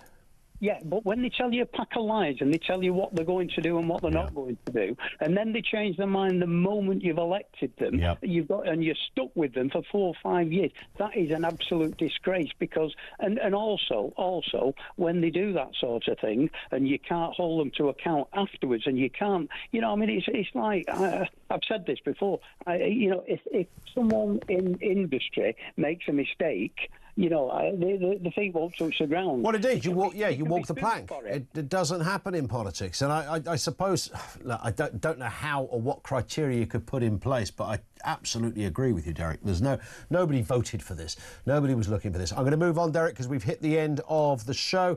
Steve in Brixton said, "I've never taken a selfie or photographed my dinner." Good for you, Steve. I've never photographed a dinner, that's for sure. Just before we move on and talk to Peter Caldwell, don't forget we're giving you a chance to win £5,000 spending money plus tickets to watch American football, which returns to Wembley this October. The Los Angeles Rams take on the Jacksonville Jaguars this autumn, and we're giving you the chance to win not 1, not 2, but 6 seats in a private box, full hospitality, plus £5,000. It's got to be worth a win. Here's the detail. 18 plus, UK excluding Northern Ireland. For a chance to win, text the word Wembley to 83338 and you're in the draw. Text costs £2 plus 1 standard network rate message. You must have the bill payer's permission or enter for free by calling 0330 880 3338. All entries must be received by 25th August at 11 p.m. This is a TalkSport limited promotion run on TalkSport, Talk and Virgin Radio UK stations. See TalkSport.com for terms and conditions. Good work. You got to give it a go. This from Teresa, who says, "I've just had a eureka moment out of sheer frustration and desperation. No more hotels, no more HMOs. Instead, use Glastonbury, as well as the tents left behind, followed by the Reading Festival. Loads of tents left behind. Why not recycle them for illegal immigrants? Even the net zero Ed would approve, surely." Yeah, something probably quite environmentally friendly about that. NB, says Teresa, "I have your first book." Oh, wow. I'm glad you... The first one. Man alive. Is it a rare unsigned copy? It's a rare unsigned copy. Yeah, if you've got a first edition out there. It's called, the first book is called I Bet You Won't Read This. Brilliant. Which was based on, you know, when people send in a Mardy text. Yes, I've had a few of those. I bet you won't read this. It's like, well, why'd you send it then? If you're that confident I'm not going to read it, what the hell did you write it for? And of course, people used to write by, hand. Green ink sometimes. A lot of green ink. You still get it sometimes. And people send me lovely cards and things. It's really nice. Yeah. It's lovely. A bit of that, but some of them were not always so savoury over the years. Occasionally. Yes. Yeah. Ones that said things like, die! Yes. It's not nice. Maybe when they wrote die, Ian, die, there was just German for the Ian, the... I think it was. Yeah. They were just practising their linguistic skills. I would say. Peter Cargo, what is going on? Well, we will talk about the migration situation, of course, and if you want to get your call in about that, please do. We'll talk about the Southport killer.